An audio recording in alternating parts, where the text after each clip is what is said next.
and entertain a motion that we approve the agenda as presented.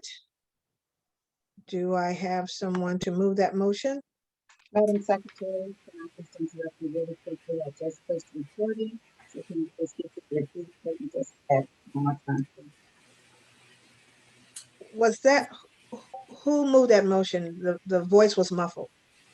Oh, that was me asking that you would repeat. I had just pushed recording, so I just wanted you to repeat what you just said. Okay, I'm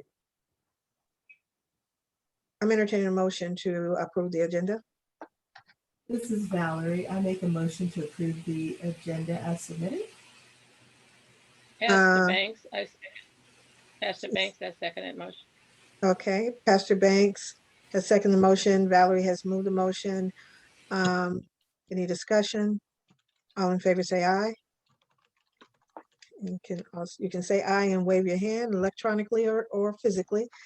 Oppose, abstention, so moved. So we have the the agenda approved. At this point, Madam Secretary, do you have the minutes from last month's general membership meeting? I do. You're going in and out, Stacy, so I'm assuming you said you do? Yes, ma'am, I do. Okay.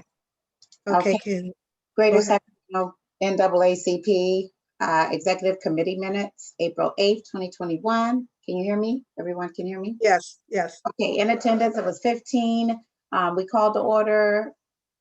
Hold on a moment.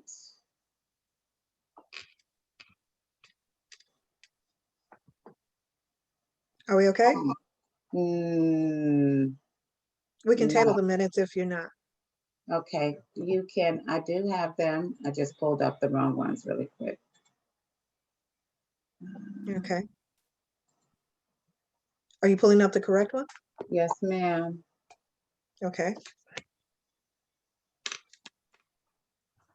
I'm going to table that until she pulls up the correct one. I'm going to ask Valerie to give the membership report.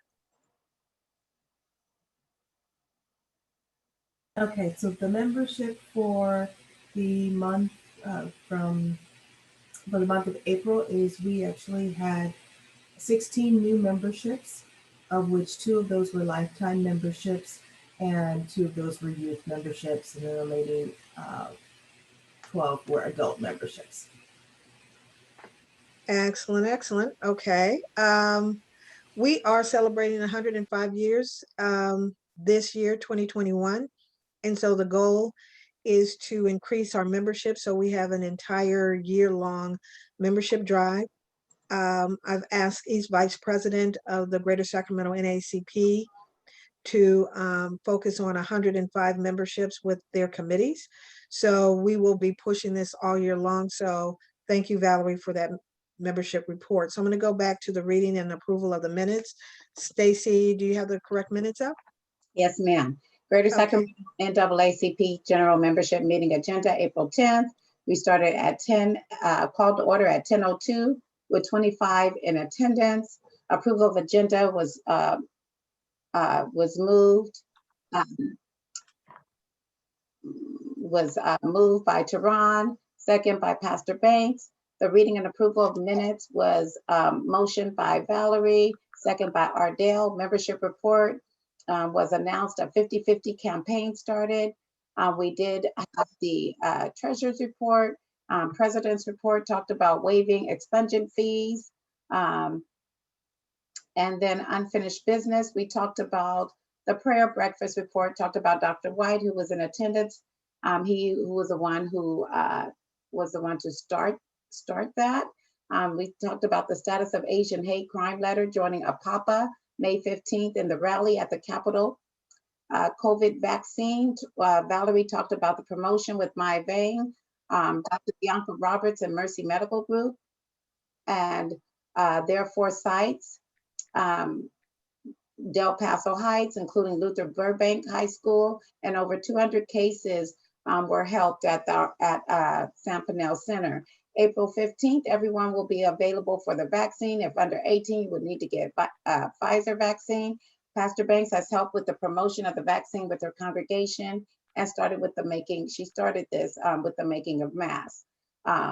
We also are able to support homebound seniors and those that are unable to get out to get the vaccine. We're able to help by coming to their, presenting or providing vaccinations to their home. All ethnicities are contacting us, so we're very excited about that. New business action item, call for firing of fire chief. Two have stepped down.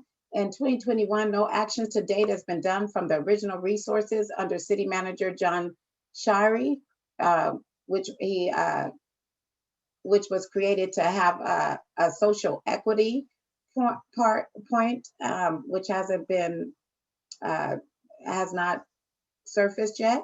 Now it's under Howard Chan.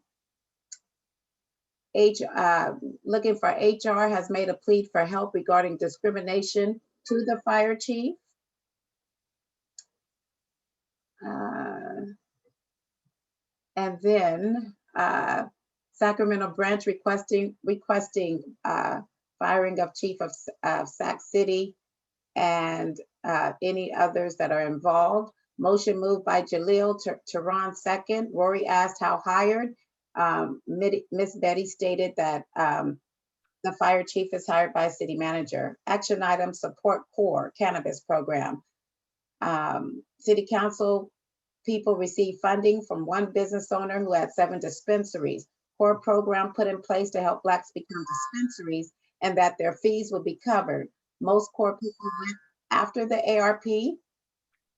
Sean, might be pronounced his last name, Lowy, is trying to stop all dispensaries, period. NAACP is stating the program need to be exempt. We'll bring vote back on date April 20th. Action item so moved by unanimous ayes. Code violations and fines. Code enforcers have been harassing said neighborhoods, fining $150 for tedious violations, coming to their homes before 8 a.m., before their shifts even start. Betty reached out to my bank, city manager in District 8, provided president a spreadsheet with all of the citations given on same day, same street, same neighborhood, at least 20 violations targeted services. President asking for all of these fees to be waived.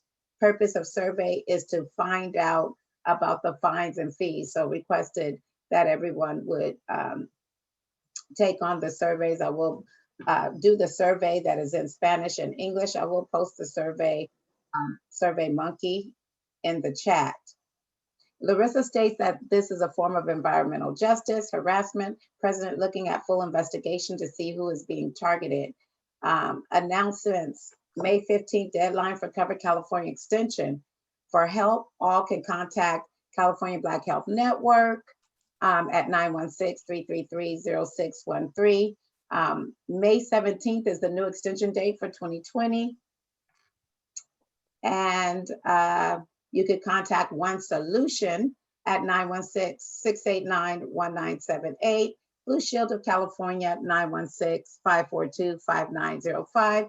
April 17th, first day, one day resolution day. Tonight, midnight is the deadline to get resolutions in to President Betty Williams. May 17th, lobby day. Want youth in college to be involved in reaching out to the full 120 legislators to push out bills. October 22nd to 23rd, California Hawaii State Convention, looking at first face-to-face event at the state level, hoping to have 1,000 members. Betty is hoping to have 1,000 members, to have at least 10 delegates present, and hoping the branch will sponsor registration for the delegate. Dr. Cassandra White, April 11th through April 17th, also meeting with Senator Patty Murray to discuss medical racism against Black doctors and communities. We adjourned at 11:39 a.m. That is my report. Madam Secretary, thank you for your reading of the minutes. The only correction that I have on the minutes that you read, it was May 17th for the Cover California extended date. It's actually May 15th, 1/5, not the 17th.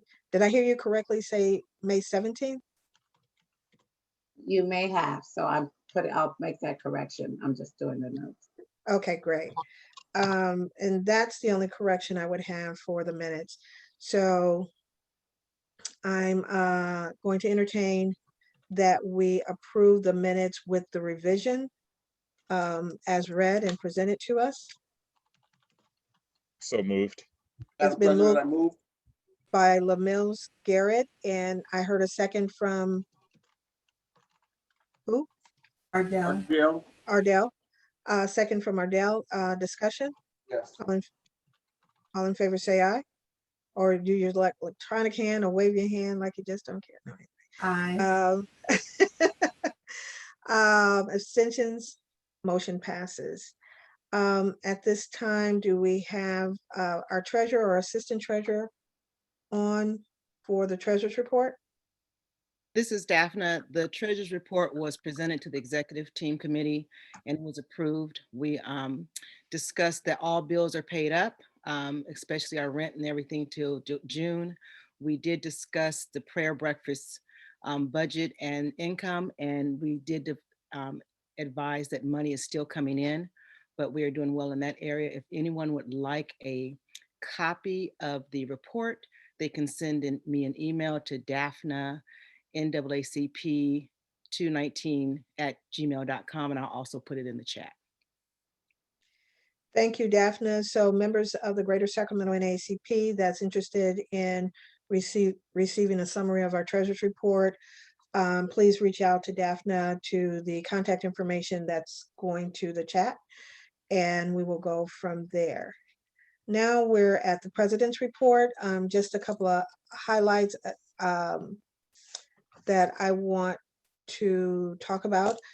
Legislative Day is coming up for all the branches statewide on the 17th of this month, and it's going to be virtual from 9:30 to 3. And so it gives us the opportunity to meet with our state legislators, assembly persons, as well as senators, to talk about the priority legislation that we would like to see moved and approved by our governor. And so really I know we sent information out, and I'll send it again at the end when we have announcements, when we have the flyers. But if you are on this, I'm hoping that you received our Constant Contact, which is our newsletter, so that you can register for our legislative day. It's especially our youth. In the beginning of that, we talk about how bills come to the Capitol and how they get to the governor and signed into policy. And so it's important that we teach our individuals on how to lobby, one, and two, to introduce them to our state representatives, and three, to know how to create a bill and have someone sponsor it on your behalf or on your organization. And all of these things are taught during Lobby Day, other than just lobbying. So I encourage both adults and especially our youth to attend the 17th of this month. And you can register, and we'll send that information out again so that you can, thank you, Larissa, that you can register if you haven't already. So we want to make sure that that happens. At this time, I'm doing a summary, but there were some highlights. Every single executive committee person that did their reports this past Thursday was awesome. And I normally highlight some of the things. There were so many, it was hard for me to decide, but I'm going to first start with Tia. Is Tia on the line to talk about the AXO and to congratulate her on her appointment at the national level for AXO, where she's now responsible for 25, on a national level, 25 AXO, because of her involvement in the Greater Sacramento AXO. She has now been teaching and showing other individuals on how to get the axle started or to become stronger. But when it comes to the Greater Sacramento, she has an event that's coming up that she would like the community to support. Tia, are you on? Okay, I'm going to bring Tia back because she really has the information for that. The other highlight I would like to bring on is Lamills Garrett, who's our criminal justice and political action chair. And this is a busy year for us, and he has some a lot of great information that we need to know when it comes to not just this year, but especially what's coming up in 2022 and some of the action items that we discussed in our executive meeting on Thursday night. So Lamills. Thank you, Betty. Lamills Garrett here for Criminal Justice and Political Action. And so just a few updates that I'll share with the general body. One is we are actively working with members of the community who've been doing work for a while in Placerville. And so this past month, or actually beginning of this month, no, last month, their city council actually officially approved removing the noose from their city seal and logo. Yes, in 2021, there's still a city that actually has a noose, and that it hadn't understood the importance of not having that as a part of its seal and logo. However, they continue to make reference and use of the verbiage of Old Hangtown. And even though they removed the noose from their seal and logo for the city, they've made no actions to have businesses discontinue the usage of that noose in public as a part of signage and otherwise. And so meeting with the group of citizens there in Placerville to continue the process of moving that forward. And part of the ask to the local, and we'll be making this well to the state and beyond, is to, I guess, align ourselves to prepare for a potential boycott action if necessary with the city of Placerville as they continue down this path of, I'll just say, ignorance. Secondly, thanks to those who called in, those who lent support and otherwise with the city of Sacramento adopting this week a use of force policy that will actually align with AB 392, as well as have a minimum standard within that. That was largely led and we partnered with the League of Women Voters of Sacramento County and the ACLU of Northern California, and others joined in, but that was a positive move that's come about. Betty mentioned the upcoming lobby day. Part of that lobby day as well will be making sure that we identify what priorities. Sorry, I'm getting attacked by something here. We have a set of policy priorities that's been sent to us by the California Legislative Black Caucus, of which we will want to make sure that we're advocating for and supporting those bills being passed as they go through this upcoming session. And so we have that list, and we have that list available for others. Then also upcoming, there are multiple races that are happening in the Sacramento County and the greater Sacramento area. Those races include an upcoming race. Anne-Marie Schubert will be leaving her post, and there are 2 known candidates and another that is likely. The 2 known candidates are both African-American candidates. And so those are races where we will be planning to do forums on behalf of the community so that we can hear directly from those candidates in terms of what their positions are, where they stand in terms of, frankly, protecting Black bodies and making sure that justice is actually served in a way that protects people as much as it does the institution of so-called justice. In addition to the DA's office, we are expecting Dr. Richard Pan to be leaving his seat, and there are multiple individuals, excuse me,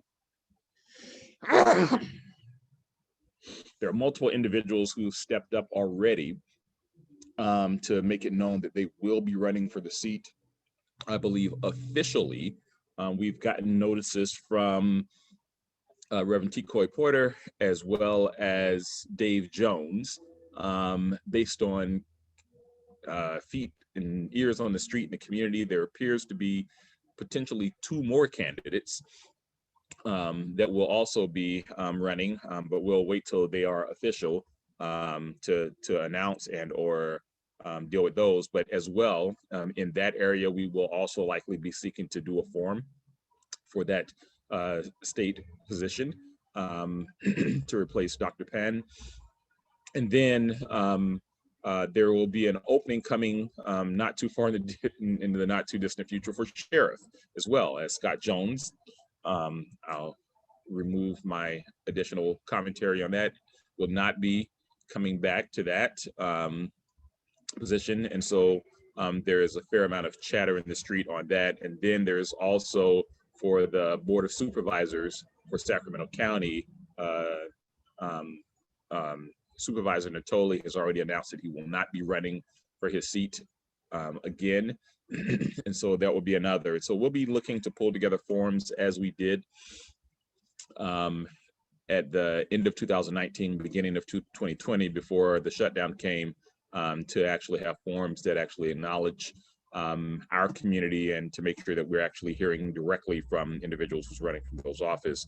Lastly, one thing that didn't get mentioned is statewide, there's great work going on around expungement and the work in that area. We are working and looking to leverage some of that to be more specific and focused in the Sacramento County area, so that we can actually have our own set of expungement clinics here in the county, as well as to work with the DA's office on issues such as addressing expired warrants and other components to actually alleviate some of the issues and challenges that our community continues to have. And some of those things will be leading, and some of them will be partnering with organizations such as Decarcerate Sacramento, Justice Jobs, APTP, et cetera. That's all I have from Political Action Criminal Justice. Gladly take any questions. Also leave your information in the chat, Lamil's, your email or contact information, because I know that he has regular committee meetings once a month. And so anyone that's interested in joining that. But do we have any questions before? I mean, I know there was one question from Lauren Hammond, if you could send a list of legislative priorities from the Black Caucus, if that was possible. So anyone requesting that, please, can someone send me the Ledge Black Caucus list of priorities? And I still have a question. sure, go ahead, Lauren. Thank you very much. One, I wanted to thank Lamil and the NAACP Sacramento, Greater Sacramento chapter for the work you did in Placerville. If you could convince that group of people to at least take the noose off their logo, that really is important. Whether they're going to ever change their nickname of Hangtown, it's part of their advertising. And as far as I know, they never did hang a Black person. Correct. That doesn't make it right. Exactly. Right. Okay. The other question I had was, and this is because I'm president of National Women's Political Caucus of Sacramento, is you did not mention Angelique Ashby, who is declared and is running for the state Senate for Richard Pan's seat. There may be more, just like the Observer did an article on the brother that's running for the DA, but didn't mention Alana Matthews, who's running. So I'm going to take every opportunity to make sure that the women, are getting equal play. And then finally, I'm sorry, I was going to say, I was going to insert that one, Angelique was one of those other 2 people that I was talking about, and I didn't realize that she had formally announced, so I didn't want to be ahead of her. So I apologize, one, for the miss, especially on a female, and I'll take note of that in all of my future communications with others. Yeah, because actually, Angelique is doing the best that any woman has ever done running for that seat in terms of raising money. And I didn't even realize that she had officially announced it. So thank you so much for that. Oh, no problem. And I will join your political action committee with the time constraints I have, and I will get the information. And then finally, Betty, I just wanted folks to understand redistricting is coming. And for you Yes, that don't know, 10 years yes. ago, while I was on vacation in Hawaii, somebody called me at 6 o'clock in the morning. It was 8 o'clock her time to ask me some questions. And because I had just left the council, I could not participate in any local redistricting. So, but people had been calling, and Betty was the one person they knew that I was not going to refuse. So we want to stay on top of that and Yes. pick and choose what local jurisdictions we may be involved in. And I think it's important to note 2022 is an election year, and this is redistricting now. And we maybe need to think about looking at seats that we would not normally ever consider. But Sue Frost's seat on the Board of Supervisors is a very interesting district, and it's drawn for the northern portion of our county. And I think a lot of you folks know there are some Black people and other people of color in Antelope. They're not being represented. So maybe we have to think outside of our comfort zone to increase the possibility of somebody else running. And then, like Lamille said, we can talk about the sheriff's race. Sometimes it might be better to go with someone we halfway don't like and make sure that the wrong people don't get in. Thank you. Okay, I know who you're talking about there too as well. Well, I like him. I may be the onlyest one, but I do. Thank you. You're welcome. You're welcome. This is where the work in the real work is in committee. And Lauren probably knows that just from her political career.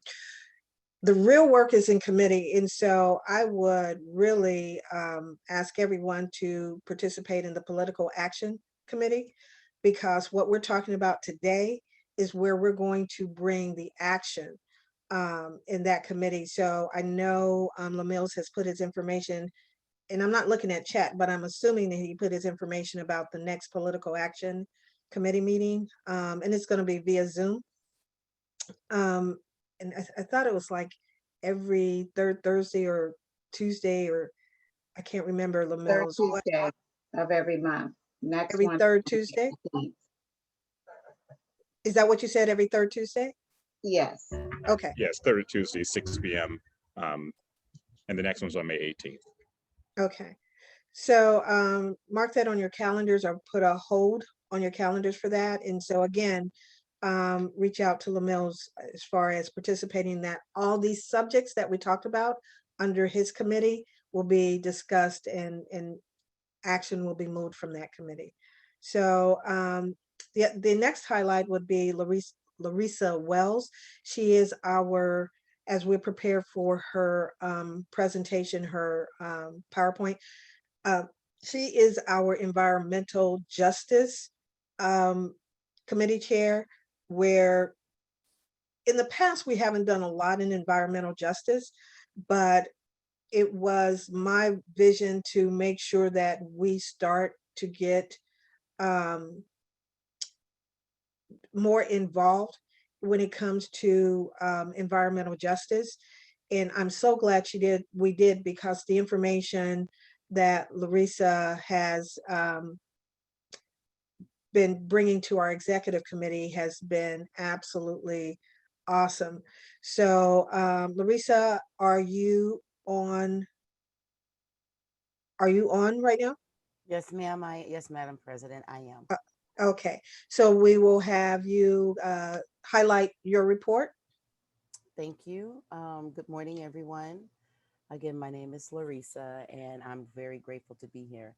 I'm going to ask you to speak up a little bit more, or either get closer to your mic. Okay.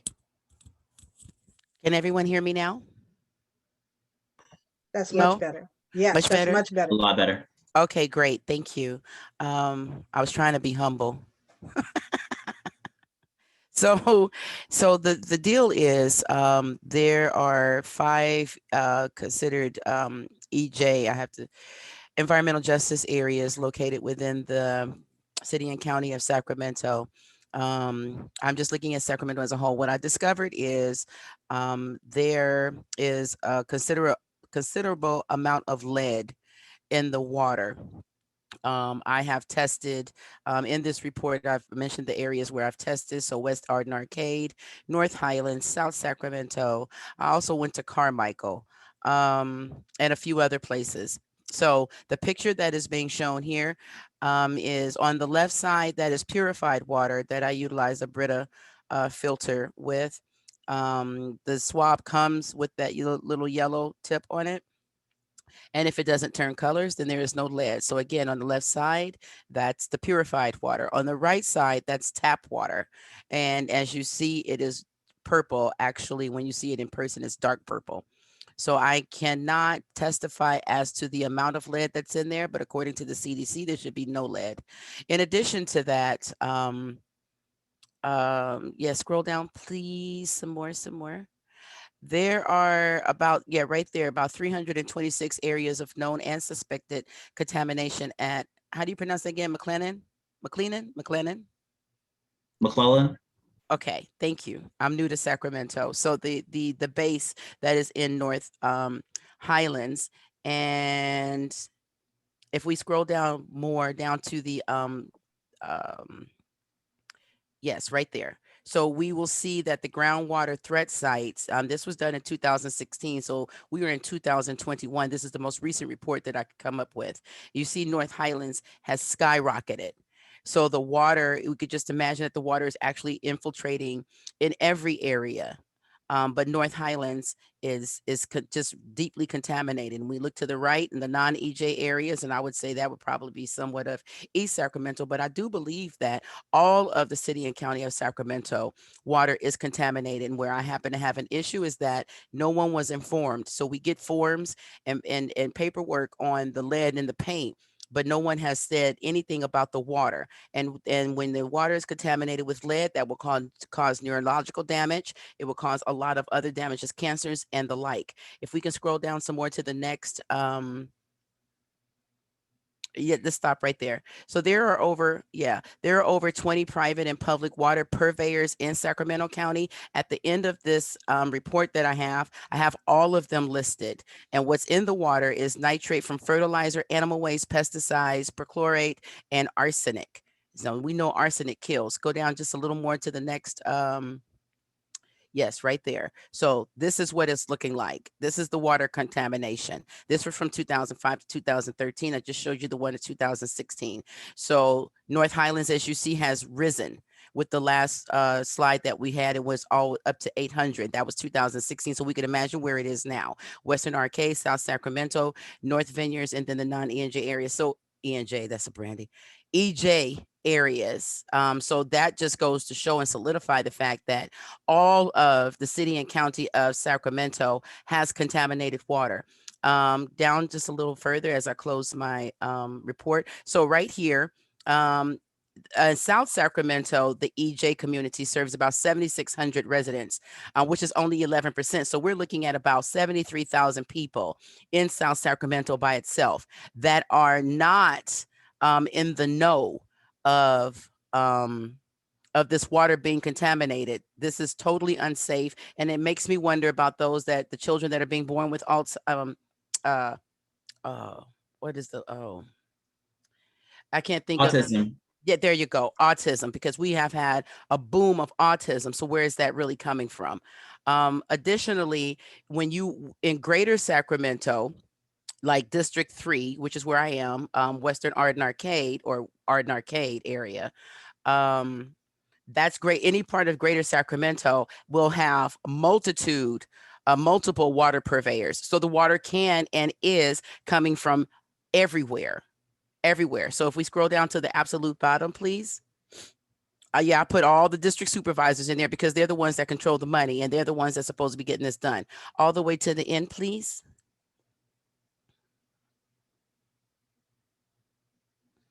Yeah, all the way to the end.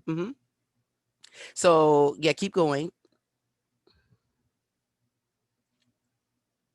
So this right here, this map right here shows the different areas. If you were to take that former map and lay it over this map, you would see the environmental justice areas would lay right over these places. And if we go down to the end, the last page, these are, they're color coded, and it shows the water district that is actually handling, including the city, well, city of Roseville is not in here, but that's actually handling the water.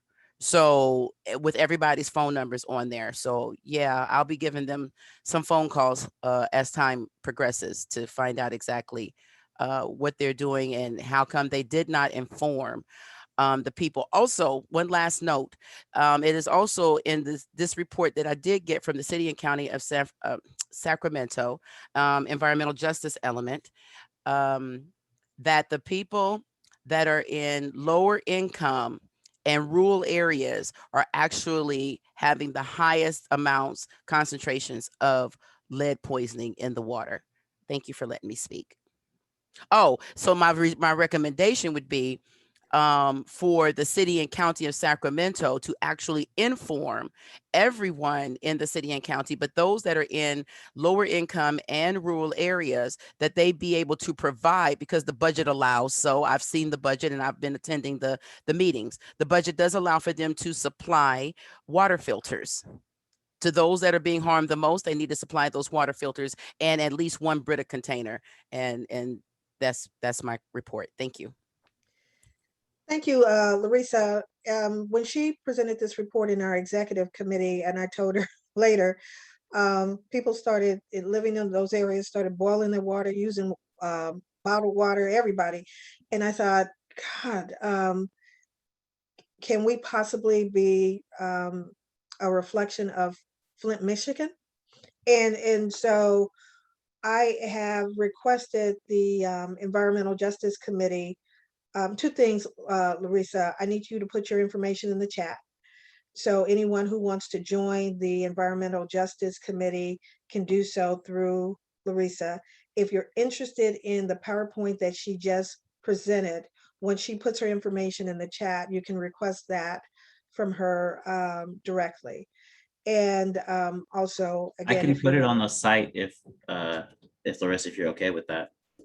I'm okay with that. Yeah.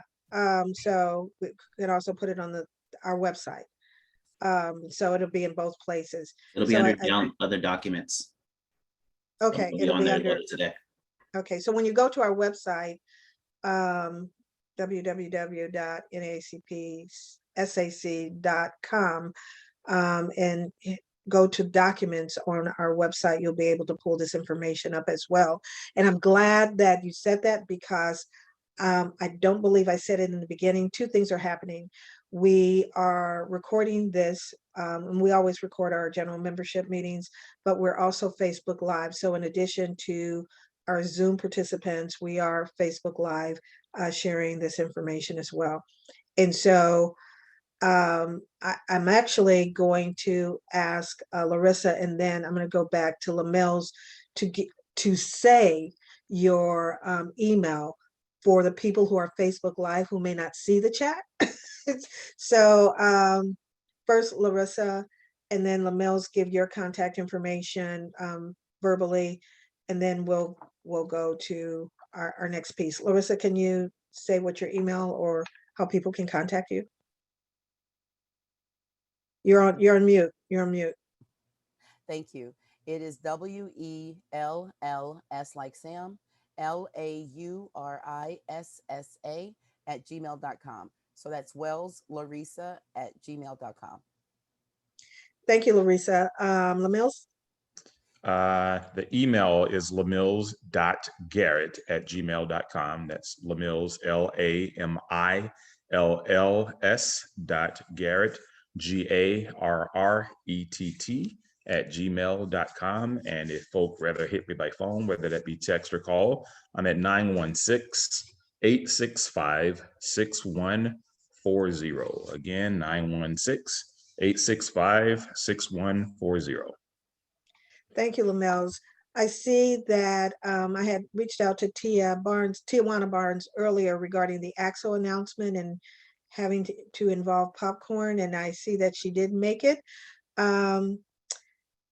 Ms. Tia, can you come on now regarding your announcement with AXO? Thank you very much, Larissa, for that very informative information when it comes to the water. The action item that I'm asking for that committee is to come back with a call to action on making some policy changes, as well as some transparency, as educating our community on the lead or the amount of lead that's in our water. So next month, we're going to come back with that call to action. Miss Tijuana Barnes. Good morning, everyone. Sorry about that earlier. So I work with the AXO program, which is one of our youth programs with the Sacramento NAACP. We also have a youth council, and in efforts to continue engaging our youth in the Sacramento area, we need to raise funds. And so our fundraiser is the Double Good fundraiser. You may have seen it all over social media. But our window is May 19th through May 23rd. We only have 4 days to raise as much money as we can, and 50% of the proceeds will go to the youth programs, and the other 50 will go to Double Good. So I'll put the link in the chat box, but as I said, the link won't be active until May 19th. So just remember, May 19th, 1 is a Friday, May 19th, 2, Malcolm X's birthday, and May 19th, 3 is the day you buy popcorn from the Sacramento NAACP for the youth programs. So hopefully it'll go out with constant contact. Hopefully it'll be all over social media. But if anything, you can put it in your reminders, and then on May 19th, set your own alert so you can make sure that you support the Sacramento NAACP youth programs so we can continue to engage youth in our community. Thank you. Okay, Tijuana, can you also put your information, if you haven't already, into the chat for anyone that may have missed it or were getting their cup of coffee and forgot? So let's put that in there. And also, if you could actually say your contact information out loud so anyone that's watching Facebook Live, they could see it as well or hear it. Okay, so I'm going to share my information, and the reason why you should take this down is because a lot of our youth want community service hours. So I help engage the youth and sign off for community service hours. I also, after engaging them, if they need recommendations for college applications, if they need recommendations for scholarships, I do that after working with them in the community. So my email address is SAC, which is SAC, ACTSO, SACAXO at gmail.com. And you can also call me on my cell phone, which is 240-230-7983. My name is Tijuana Barnes, but the kids call me Miss Tia. Thank you, Tijuana. So those are our highlights from the president's report. I'm going to ask our host to bring us back to the agenda so that we can go to the unfinished business, and then we will get to our town hall when it comes to the mental health piece. So if we can have our agenda up, I'd appreciate it. I'm not sure if it's Shane or Stacy that's going to be bringing the agenda back up. Shane, are you there? Okay. Hold on one moment. Okay. Oh, here it comes. Okay. Per breakfast reconciliation, we're not prepared to announce that yet. Thursday night we had determined, and the treasurer's report also reflected that earlier, that money was still coming in. So we will wait on that. And we talked about the virtual lobby day early during the president's presentation. We have the per breakfast report twice and virtual legislative twice. Okay, so action item for AXO budget. We had an action item on Thursday night to approve up to $50 for the event actually for the emblem that the young people would have for their event. We do have one person that's going to the state. And so I am going to entertain a motion that we support up to $50 for the AXO program. That's the motion I'm entertaining on the floor. This is Valerie. I make a motion. Madam President, I move. I have Valerie that's Making the moving motion the motion. Go ahead, move forward. To provide the funding for the AXO youth. Thank you, Valerie, for moving that motion. Do I have a second? I second it, Madam President. We have Ardell Harrison seconded the motion. Any discussion? All in favor, raise your electronic hand or your physical hand. Any abstentions?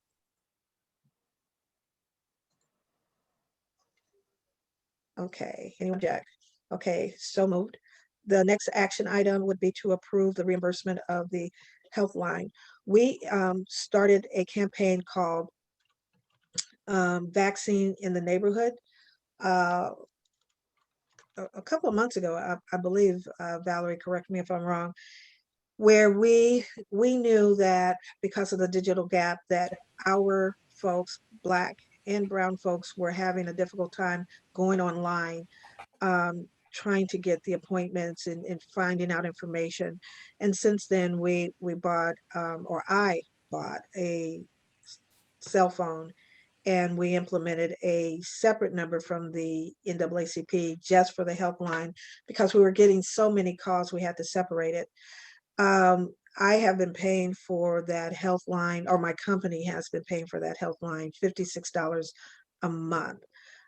So the action item was to have the local branch pay my company, One Solution, reimbursement every month for the $56 a month. It pays for itself. We did hear from Pastor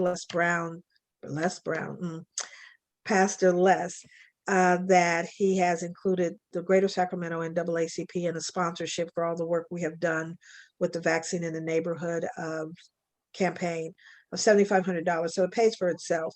So that's the action item that I'm going to entertain, is that the branch reimburse the company One Solution $56 per month for that Healthline phone.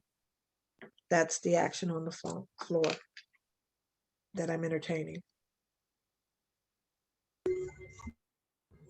LaMills, so moved. Thank you, LaMills, for moving that action item. Do I have a second? Pastor Banks, second that motion. Second, Madam President. Thank you, Pastor Banks, for seconding that motion. I appreciate it. Discussion? All in favor, say aye. Or do your electronic hands, or? Aye. Aye. Okay, Aye. thank you. Thank you.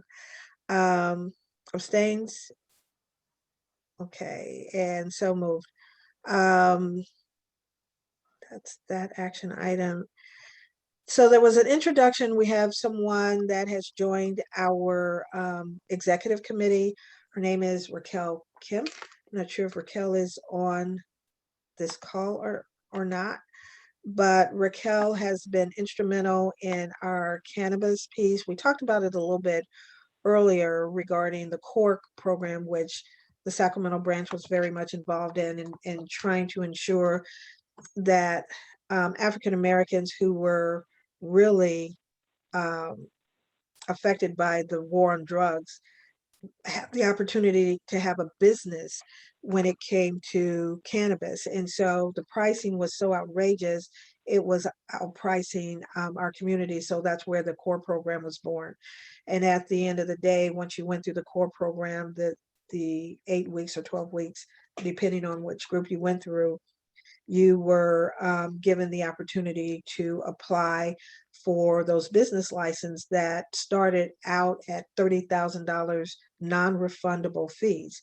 And those fees would be waived, and the council voted to have at least 50% of the individuals who went through the CORE program to have the opportunity to have a business license in the various areas.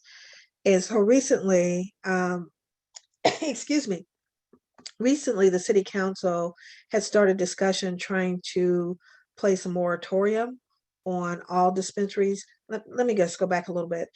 The history of the city of Sacramento, there was a moratorium of 30 dispensaries in the city of Sacramento until we changed some things.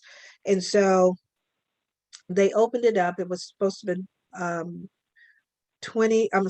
5 new available dispensaries open up for 2020 and another 5 in 2021. So because of COVID and the opportunities were not necessarily there for 2020 due to COVID, the decision was to open it up to 10 for 2021. So include the 5 from 2020. So individuals made it through the core program, and then they were saying we're going to put a moratorium on it and not allow any dispensaries, not allowing individuals, which would have stopped all of our Black and brown individuals who had invested their time to go through the core program and get the licensings and get the funding that they needed in order to start. Oh, Raquel is on the line. Okay, when I called her name, I didn't hear Yes, anything. yes, I am. I just hi Betty. I had to unmute myself. I dialed in, so I'm not on Zoom. Okay. So up to this point, hopefully you heard me. So I was giving some background on where we are. Yes. So I'm going to have you sum it up before we go to our item B. So can you take it from here, Raquel? And first of all, welcome to the NAACP family and joining the executive committee and all the work that you have done. So go ahead and give us a summary, Raquel. All right. Well, good morning, everyone. First, I want to say Happy Mother's Day to all that's listening, and thanks for your hard work and dedication. But my name is Raquel Kemp. I'm the chair for the Ad Hoc Cannabis Committee, and since Betty has kind of updated you guys and went over some of the core background and where we're at in the city as far as the moratorium goes. Right, as far as the latest goes with the moratorium, we have a moratorium that's been pushed out to May 25th in the city of Sacramento that affects District 2, and which is the CUPs, and there's also a BOP, business operations permit. So those who have went through the core program won't be with it. If the moratorium were to pass, anyone who did complete the core program won't be able to open a business in District 2 if it were to pass. And the same for District 6 for deliveries. So, and I like to kind of explain that because for those that went through core, it's supposed to help bridge general wealth gaps caused by the war on drugs that put our people in prisons that have impacted their families for generations. And so, with this whole moratorium and everything, it's kind of it's taking a step in the wrong direction. And, they're coming out with we just recently had a meeting with the mayor, and the city's policy goal is to issue 50% of licenses to core individuals. And after meeting with the mayor, during the meeting, he did acknowledge that, we are only at 6% is not equity for core, because we're only at 6% overall in the city. Currently, there's 234. The number kind of is changing. It's like a moving target, but the last figures that we are looking at is about 234, and we only hold 16 core business operations permit. That's not equity. And the fact that they're trying to close down districts and limit, businesses, it's making it difficult. So, throughout the outcome of our request for exclusive core licensing, he didn't commit to it. We don't know which way he's going to lean towards. we know that, you know, they're going to have to be in agreement with city council and all of that, but he wants to make sure, you know, one of the big issues too is that we feel that priority processing hasn't been honored. That was one of the other things that was supposed to be a benefit to court. And Raquel, I'm gonna ask you to wrap it up in 60 seconds because we're running short on time, but go ahead. Okay, all right, so that's where we're at right now, and he did not comment on a long-term plan as far as the cannabis equity hearing. We kind of got pushed back on that. We wanted to present to city council, and we weren't able to do that. So we're going to try to reach back out to his office in a week. We are asking for additional transparency. So we asked for a dashboard because we've received conflict reports that are conflicting, and the numbers have been a little difficult to get. And so he is in agreement to facilitate that. And as of now, they're doing a study, and that was another concern of ours, that the study that they just approved, we want to see the scope of work. We haven't been able to see that, and apparently it looks like CORE could be affected, and they're saying that study is going to help guide future policy. And so Raquel, I'm going to ask you, I am so sorry because we have a whole nother, but can you please do two things? Give your email contact information and say that out loud, and also put it into the chat. And we have a full report that Raquel had submitted to the executive committee.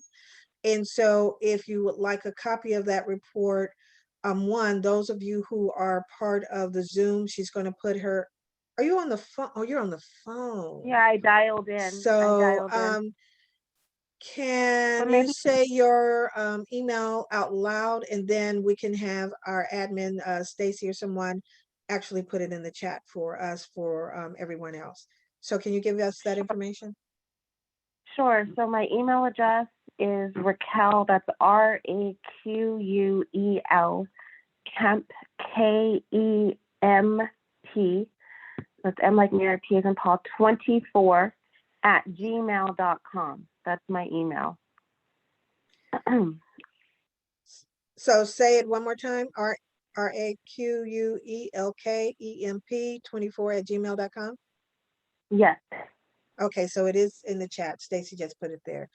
Thank you. I have an action item in a celebration of our 105 years of in the greater Sacramento area. We are the oldest civil rights organization in the area. And so we're going to be kicking off a couple of things on July 17th in Oak Park. We're just going to be giving an old-fashioned barbecue kickoff, just saying thank you to the city of Sacramento. So there's going to be more information on that coming. So just mark your calendars as a save the date. And so the action item, we are going to continue with our R&B festival, but we are moving it from Miller's Park to Old Sacramento. And we're sticking with tradition as far as having it Labor Day weekend. The only addition piece is that we're going to start it a day earlier, that Friday, September 3rd, and then that Saturday, September 4th, for the actual R&B part of the festival. The September 3rd piece is that we are renting the boat that's out there to the evening of the 3rd as our gala celebration, and then we come back and dock, and then the next day is the R&B festival. So the action item is we're literally changing places from Miller Park to Old Sacramento, which I understand from Dr. White, we originally had the R&B festival back in the late 60s, early 70s, or it was the Jazz Festival.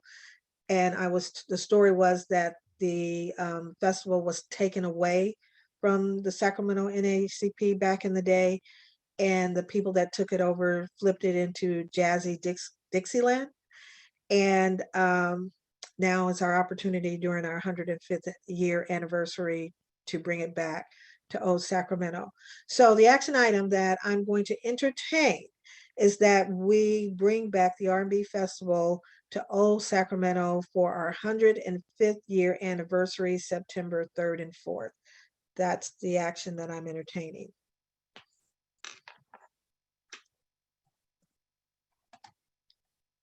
Hello, are you guys there? This is Stacy. I entertained the motion to Not move. entertain. Oh, You're just gonna move it. I oh, entertain, you move. I move the motion for our Juneteenth to be at Old Sacramento. Not our Juneteenth, but our 105th. Our 105th anniversary. Okay, thank you. Yes, sorry. And I think I heard Pastor Banks. second. Pastor Banks, Pastor Banks second. was second. Thank you, Pastor Banks. Discussion? All in favor, say aye. Aye. Aye. Okay. Oppose? Abstentions? So moved. The last part is more announcements than not before we go into it's time to look at our mental health panel. We will be participating in the May 15th anti-Asian hate event at 11 a.m. North Steps of the Capitol. We want the whole city to come, and I will be one of the speakers of many that day. It's actually a national movement. All of the branches of the NAACP is working not just statewide, but on a national level. They will also be having this rally in Washington, D.C. At 2 o'clock. So it's going to be simultaneous with our time, 11 and 2. So we would love for everyone to participate. We're going to support the Black Expo that's happening May 22nd and 23rd. We need volunteers to help with the tabling. It will be located at Cesar Chavez Park outside. So if Stacy, you put your secretary's email in the chat, anyone that's interested in volunteering and supporting us for Black Expo, please do so. And so at this time, I am going to introduce our health chair, Valerie Scott, who is going to introduce the panel discussion for this it's still morning, right? For this morning. So Valerie. Good morning, everyone. I am pleased to introduce two of our health committee members. As Betty we've been doing a lot of work around COVID. And one of the things that we thought was real important is COVID has impacted people's mental health. And so we wanted to talk to the group today about mental health and talk about getting connected to some of the resources. So it's my pleasure to introduce two of our health committee members who are specialists in mental health. First is Daphne Gauthier. She's founder and CEO of her private practice, Mindsets Counseling and Coaching Center. Daphne is a psychotherapist and life coach, where she enjoys helping people set new directions in their life and overcoming and managing challenging obstacles. Daphne is an experienced trauma and brain spotting specialist, and she's a brain spotting therapist to other therapists and people seeking trauma therapy. She's a certified executive coach, trainer, and speaker, as well as a True Colors facilitator. She's also an author of New Kid on the Block, a management guide to managing people, and she is currently licensed in California and Georgia. She'll be joined by Dr. Cliff Strahe, who is a psychiatrist who has a private practice in Fair Oaks. And unlike most psychiatrists, he primarily treats by psychotherapy, not by medications. Before he became a psychiatrist, he was a full-time emergency room doctor for 10 years. And today his intention is to provide you with some useful information and resources. So welcome, Daphne and Cliff, and we look forward to hearing your presentation. Daphne, would you like to take it away? Thank you, Valerie. It's an honor to be here to present on mental health, as this is Mental Health Month. And mental health is something that is really important. And so we would like to just kind of share and give some information. So the first question that I do have and try to get just from input from people in the audience, you can either answer by chat or just by unmuting yourself and giving us an idea of what you believe mental health is. What is it?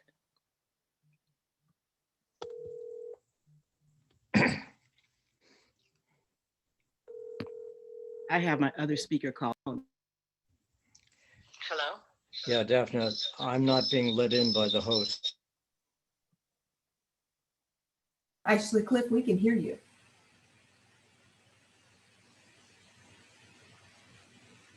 Can the host let him in?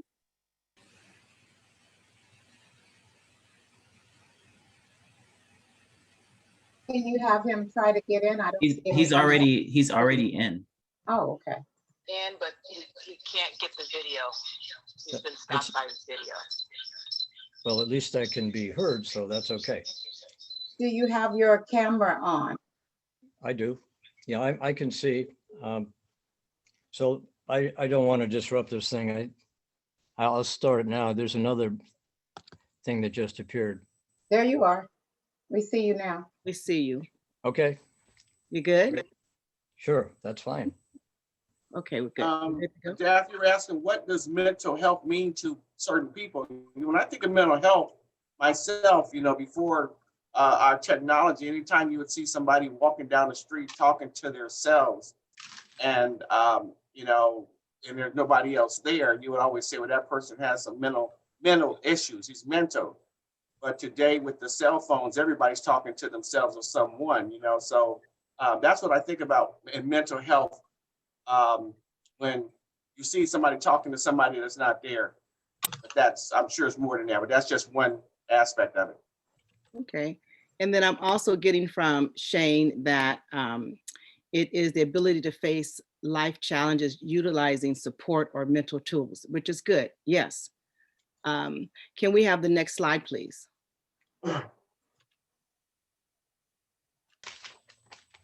And then click it one more time.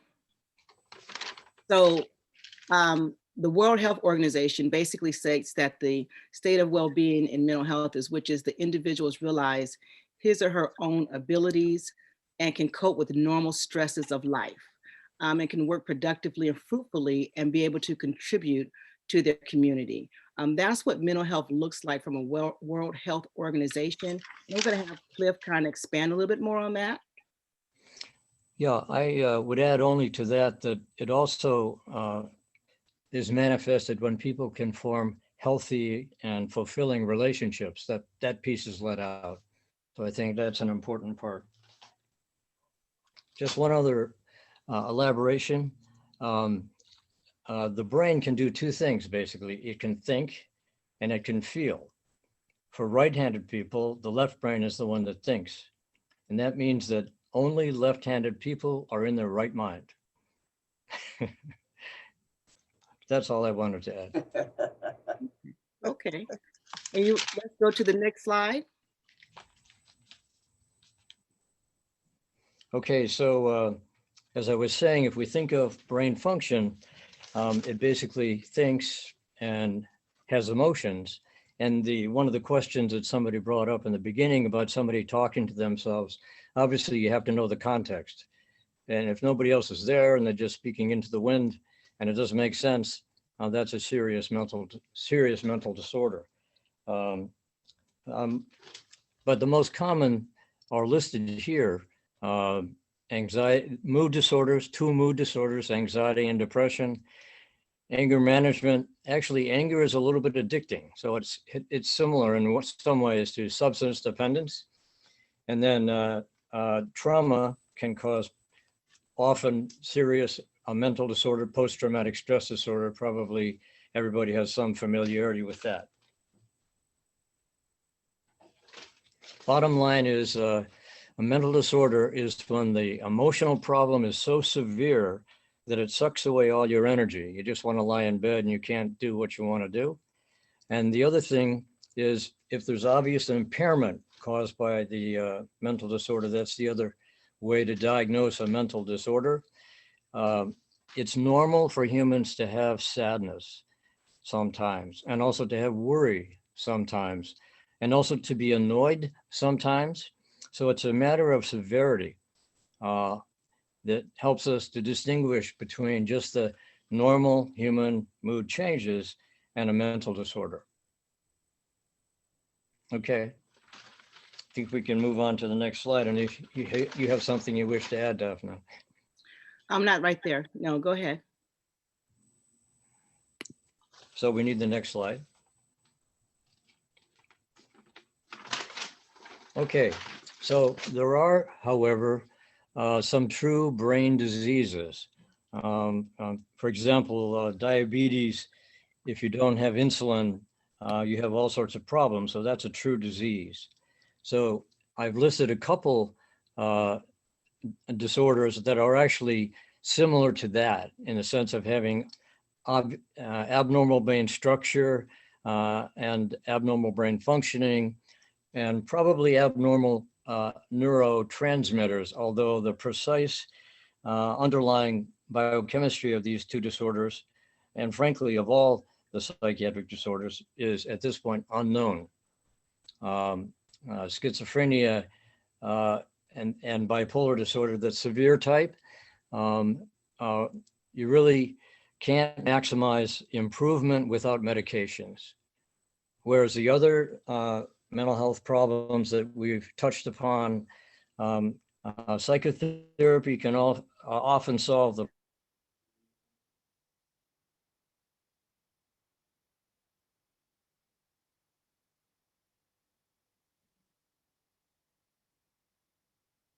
Did he freeze or just we all froze? He's I think still he, here logged in, but he's just not speaking. But it shows that he's still logged in and his video should still be present. What's going on? Are you there, Cliff? Yes, I am. Okay, you Can you froze. hear me for a now? minute. Yeah, you froze for a minute. Okay, so you can hear me now? Yes, can we go back to his slide, please? There you go. There you go, Cliff. Yeah, so in these two examples I chose, and there are others, medications are really kind of mandatory if you want to maximize the person's ability to function. Although unfortunately, because of the prevalent attitudes about mental health and fears of all sorts about medications, unfortunately, a lot of people with these severe disorders are highly resistant to taking medications. So we just do the best we can. Are there any questions about that or comments? Sounds like not, so perhaps we can move along to the next slide. Maria has a question. Okay, I can't see the question, so Okay, perhaps, she just raised her hand. We're gonna get, she's unmuted. It was more of a comment. I noticed that I have a son who's got issues and I tried to get him help, but they said that he has to go to a doctor to get a diagnosis in order to get help. And that's contradictory because he had, he has a mental illness. And so often they don't even want to admit they have that. It's embarrassing to them.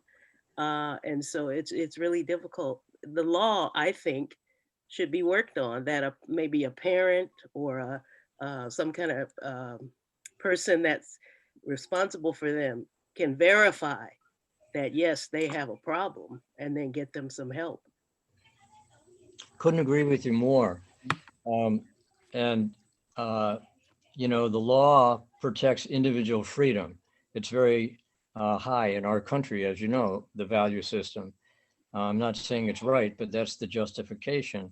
If your son is in danger in any way or in danger of others, I would take him to an emergency room. It's not the ideal situation, but you are in a catch-22. And he won't go. He won't go. He's grown. He's almost 50. So, right. Yeah. Well, unfortunately, this is all too common. That it's a wonderful example of what I was referring to as stigma, which is very widespread. And, not only do a lot of people fear and look down on people with mental disorders, but people stigmatize themselves. They're ashamed and embarrassed of what's going on. And the last thing he is homeless. He has been. I can check on him regularly, but he won't come home. He won't go to the doctor. So I think a lot of the homeless people who are out there are suffering in some way. Well, you're correct. It's a high percentage of homeless people have serious mental disorders, but we're in the same catch-22 situation.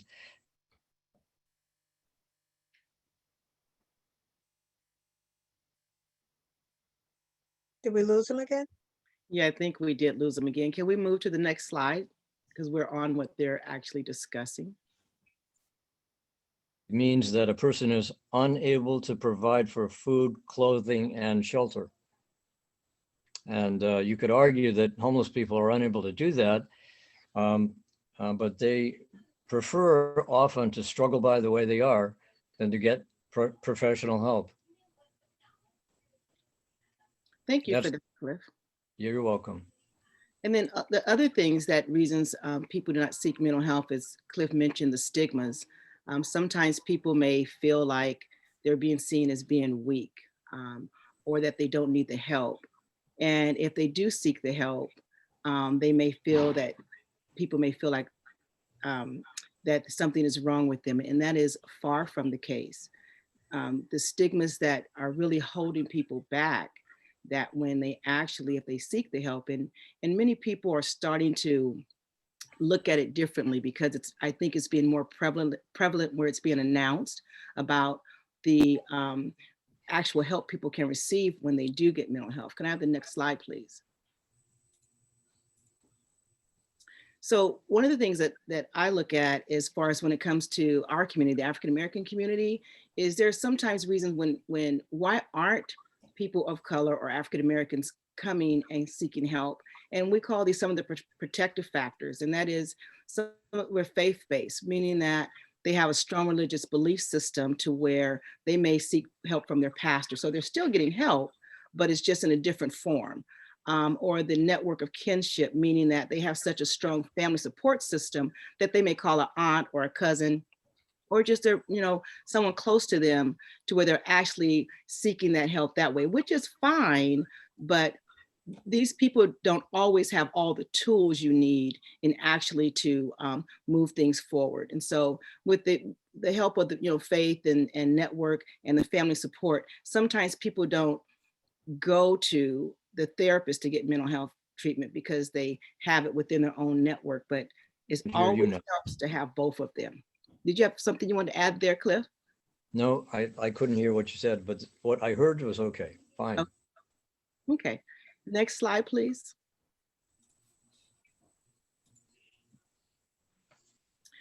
So what I have seen in the mental health when it comes to African American community, some of the things that has been looked upon is the three mental health disorders I see most is for depression, anxiety, and trauma. And one of the levels that, another reason people don't have the mental health is because the poverty level affects mental health, meaning that African Americans living below the poverty level experience more psychological stresses. And that's because maybe that they don't have the means or the income to see it. So they're trying to deal with that. And you guys mentioned things as people being homeless, or family dysfunction or environmental effects that also expose us to trauma.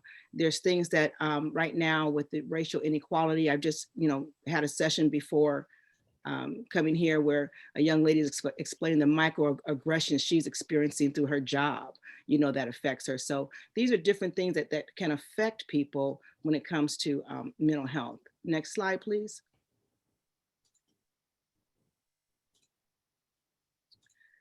So the other thing that has been looked upon when it comes to mental health in the African American community is sometimes we're misdiagnosed. And the example that I was giving is that when white children with behavior problems such as irritability or acting out, doing certain things, they're mostly diagnosed with a mood disorder. But then when you have an African-American student who's in school and they exhibit these same type of behaviors, then they're seen upon as being disruptive and they require discipline. So they're being treated differently. And it's unfortunate that for our Black youth, most times when they do get mental health treatment, it's after they've gone through the criminal justice system. And they put them in there and then they recognize, that this child is really having some, mental health issues that need to be dealt with. And it's unfortunate that we're being misdiagnosed through that. And you can kind of see it through, as you see it play out through the community. Next slide, please. Hi there, Dr. Daphne. May I say something really That's enough. quickly? Okay, so this brings me into the foster care system. Mm-hmm. And a lot of children will go in there not having any mental problems per se, except for they're being taken away from their family as they know it. But then by the time they come out, many of them are on 13 different medications. And so what, I mean, I know we're talking about a lot of these things, but I'm wondering also how that can be addressed within the foster care system, because something else is going on with that. Thank you. Yeah, that's a really serious issue. And unfortunately, we have to be better at that. It's they have to, the policies have to change, you know, and how we address these things. Even when you take a child away from their parent, as much as dysfunction that parent may have with that child still loves that parent. And when you snatch them away the way you do, we just added on more trauma to that child than what they were dealing with. And we have to find a better way in how we deal with that. And as an example, I kind of did a little bit of statistics that African-American children are 20% more likely to have serious psychological distress than whites. And because they're treated differently. They're treated differently in the system. They're treated differently in how things are handled. Between 1991 and 2017, the suicide attempts among Black adolescents increased by 73%. That is alarming. Yes. That is alarming. And that's because they're not being handled in a way to identify the mental disorder, but more so saying, you are a problem, we need to punish you. And so they never get the help they need. And then they grow up maybe to the point of where they become these adults, and these actions just perpetuate until it's just out of control. And then next thing you know, they're in some type of altercation or something, or even killed sometimes because they weren't able to get the right diagnosis when they were younger. And then in 2015, researchers released data showing that there were more suicides among African-American children between 5 to 11. That's young. Yes. You Yeah, know, I've read the same among report. white Yes. children. So this is really alarming and important, and why mental health is so important. Next slide, please. So suicide is the third leading cause of death in African-American men ages 15 to 24. And let me just let me comment on this one, is that with everything we're seeing in the social media right now, when men are seeing Black men being killed by police or whatever it is, this affects them mentally, even though it may not be them. Believe it or not, it internally affects them. And so when you perpetuate all the things that they're going through, then you add this on, and sometimes people feel that a temporary relief is what they needed, and they commit suicide. That's when they really need to seek out and get help. And I would love to see more Black men come into and get more help in the mental health industry, because there's so many things we can do to help you with those tools. The main thing is we can normalize what you're saying. We can validate, saying, you know, I get a lot of people say, you know, I shouldn't feel this way, or this is dumb that I feel this. No, it's so valid what you're feeling and what you're going through. And that's what people need. The other part is, while the majority of studies show that African-American men are more likely to die by suicide, while African-American women are more likely to attempt suicide, you know. So people think this is their only out. And so again, getting that help can really kind of decrease this. The statistics say that firearms were the predominant method for suicide among African-American men, African-Americans, regardless of sex and age, and suffocation was the second. Could I have the next slide, please? So one of the things I wanted just to share real quick, that what I'm experiencing in my clinic when it comes to people of color having suffrage, it's through the environmental impact. COVID-19 was one of them. That was huge. I'm still getting people trying to figure that out. The civil unrest that has been happening, that people are seeing.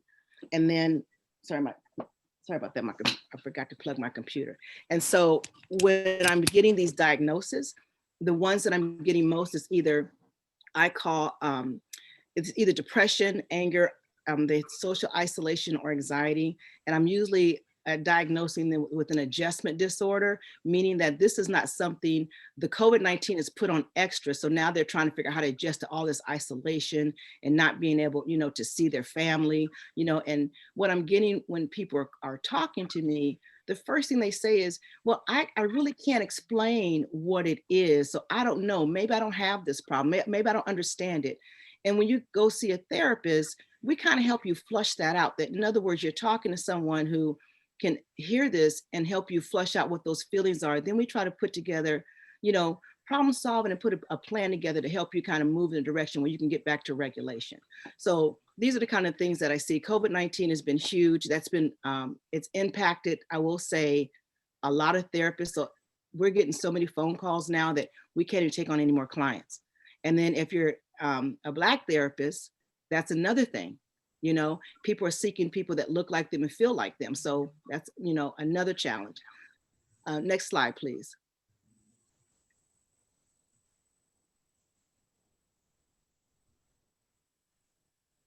Did you ask the next slide? I'm sorry. Yeah, I'm still waiting for them to switch it over. Okay, so Cliff talked about, you know, the different areas that, you know, when it comes to anxiety, depression, and trauma, and, you know, what that could look like. People with anxiety, you know, usually they're having this on edge, feeling irritable, you know, not being able to sleep, maybe your appetite changes, not being able to concentrate, you know, depression may be, you know, like he said, where's the functioning, where's your daily life where maybe you can't get out of bed, or you have this low energy, or again, you can't concentrate. And then, you know, the trauma, just the fact of just dealing with what you're seeing in the environmental world, you know, things, microaggressions that are happening to you. Maybe it's, you know, just life in itself sometimes is just overwhelming, and you just need someone to help figure it out, right? So some of the tips that I give my clients when it comes to anxiety is called, you know, is meditation. And a lot of times people will say, well, I don't know how to meditate. There's many podcasts, there's many YouTubes that you can kind of look at to get an idea. And then people will say to me, you know, well, all these other things come in my mind. Okay, that's fine. It's a practice, and it's something you will learn. The one thing I wanted to also share is there is a meditation app for Black people, and it's called Liberate Black Meditation for Us by Us. But there's also other types of apps out there you can also use meditation. Depression, one thing is really good is to journal. Write out your thoughts and feelings, and it really helps people when they really process. What we're taking you to do is taking the thought and processing out, and just really just writing what you're feeling. It's almost kind of relieving as talking to someone. Exercise is really good for both anxiety and depression to get your endorphins going. And then and if you like to exercise or do a favorite hobby, I always ask people, what do you like to do? And this is really coming to COVID, to where people are going, what can I do? I can't even do anything. I had a lady yesterday who said, I miss my family. I haven't seen them, you know? And with COVID lifting, you know, one of the things she's going to do is start having back family dinners. You know, Sundays was always a family thing for African Americans, where we all come together and have a great dinner. Just make it in a smaller group. And do what you do, social distance and those types of things. Trauma, again, with everything you see, journal, you know, and what you can do there is just kind of write things out. Next slide, please. And then another one is taking care of your mental mindset. You know, seek out a therapist. I know that there's many out there. And if you get a therapist and it's not a fit, go to another one. It's the same way if you would go to a doctor. If you went to a doctor and you didn't like that doctor, what do? You change the doctor. You know, do the same thing, because everybody has to get a fit. And another self-care tip is information overload. Let me tell you, even though we're therapists and we're helping other people, we also get information overload. I was stuck on the Derek Chauvin's case. You know, I was in it, and then my family, they showed this movie that was kind of similar. And I said, I can't do this. I cannot do Derek and this movie. So I walked away from the movie. So unplug, know when to unplug, and just, you know, just take information in small doses, because after a while it does become overwhelming, you know. And then the other thing is always try to nourish your body with the proper foods. Emotional support. If you do have family and friends, reach out to others, connect with families. Now they have Zoom. Zoom is free and some families are getting together and having good conversations. So that's a one way to get your emotional support from family and friends. Next slide. Anything you want to add, Cliff, before we go into the resources? No, I thought those were all great suggestions. In a little more abstract level, I think if we look at, what makes us happy, it's enjoyable, meaningful relationships and gratifying activities. And COVID impacts both for most people. So, I couldn't agree more with all the suggestions you made. Okay, I'm going to run to the chat real quick because I'm seeing things come up. This says, can trauma come from things smaller than being shot or raped or other big things? Do you want to answer that, Cliff? I can answer. I'll take a shot at that. Okay. Absolutely. There's an idea of cumulative micro trauma. It kind of depends on how emotionally vulnerable you are.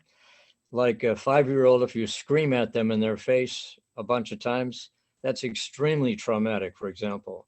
They're like little sponges. And so everybody's different, and they're going to be uniquely susceptible to different kinds of input. It doesn't just have to be being shot or raped or those really awful things, for sure. Yeah, and I think that's a great question. I think when people think of trauma, they think of something real major. And when I have people come in my clinic, their trauma can be as simple as some dysfunction in their families. Something's going on. Or Larissa was talking about, foster care, the experiences people are experiencing, they get traumatized. And so it doesn't have to be so like what people think of the big trauma, I guess, or we call the complex trauma. Let me see. So resources, one thing they asked us to put, where can we find Black therapists or therapists that look like us? There is a link called therapyforblackgirls.com, which is where I get most of where my clients come from. And then there's therapyforblackmen.org. And then Psychology Today is also one, and you can go on to Psychology Today. They have our pictures up there, so you can kind of identify and see it from there. And then also self-help podcasts, just Googling different ones, and just, you could put in what you want, like, dealing with trauma or dealing with anxiety, and they'll have all these different type of podcasts or even YouTube, same thing. And I already put you could type in depression, anxiety, or trauma, and then they'll come up. Next slide, please. That would be for you, Cliff. Yeah, so I can't praise Dr. Burns enough. I've known him for more than 20 years. That first book listed, Feeling Good, sold 5 million copies. He's written a total of 12 books. They focus on different aspects. Feeling Good Together focuses on relationship issues. My point is that all the books that he's written are potentially useful. There's also a website called, you can see it at the bottom there, and I would recommend in particular the podcasts. There are over 200 of them. They're topical, and there's a search engine so that you can focus in on, what you're interested in.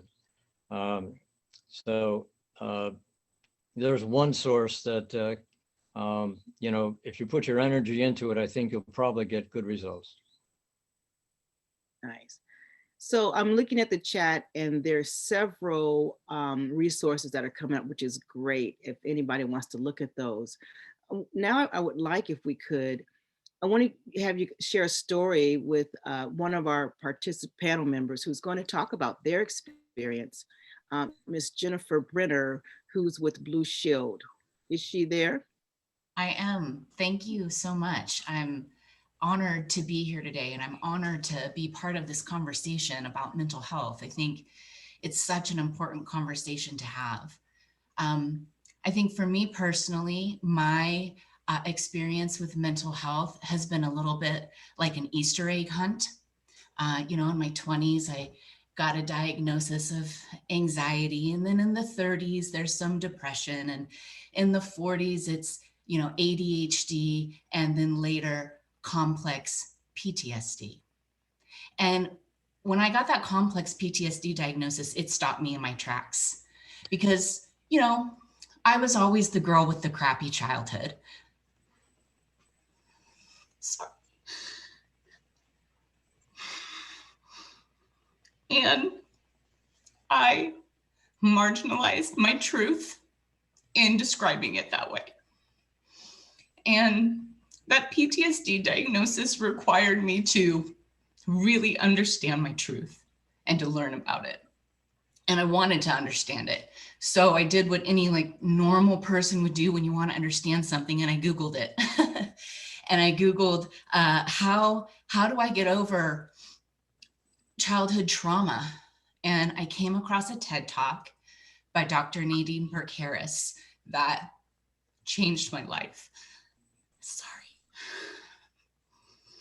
I finally heard someone talk about this in a way that I felt like they were talking about me. I felt like finally I belonged somewhere. I was like, I get what she's saying.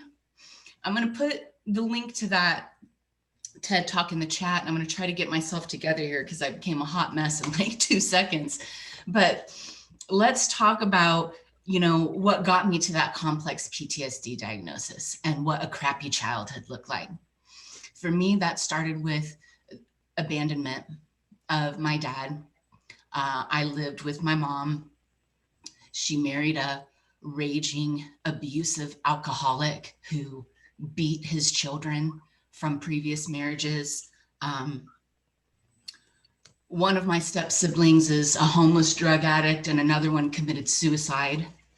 My mom was diagnosed with leukemia when I was 8. She died when I was 11.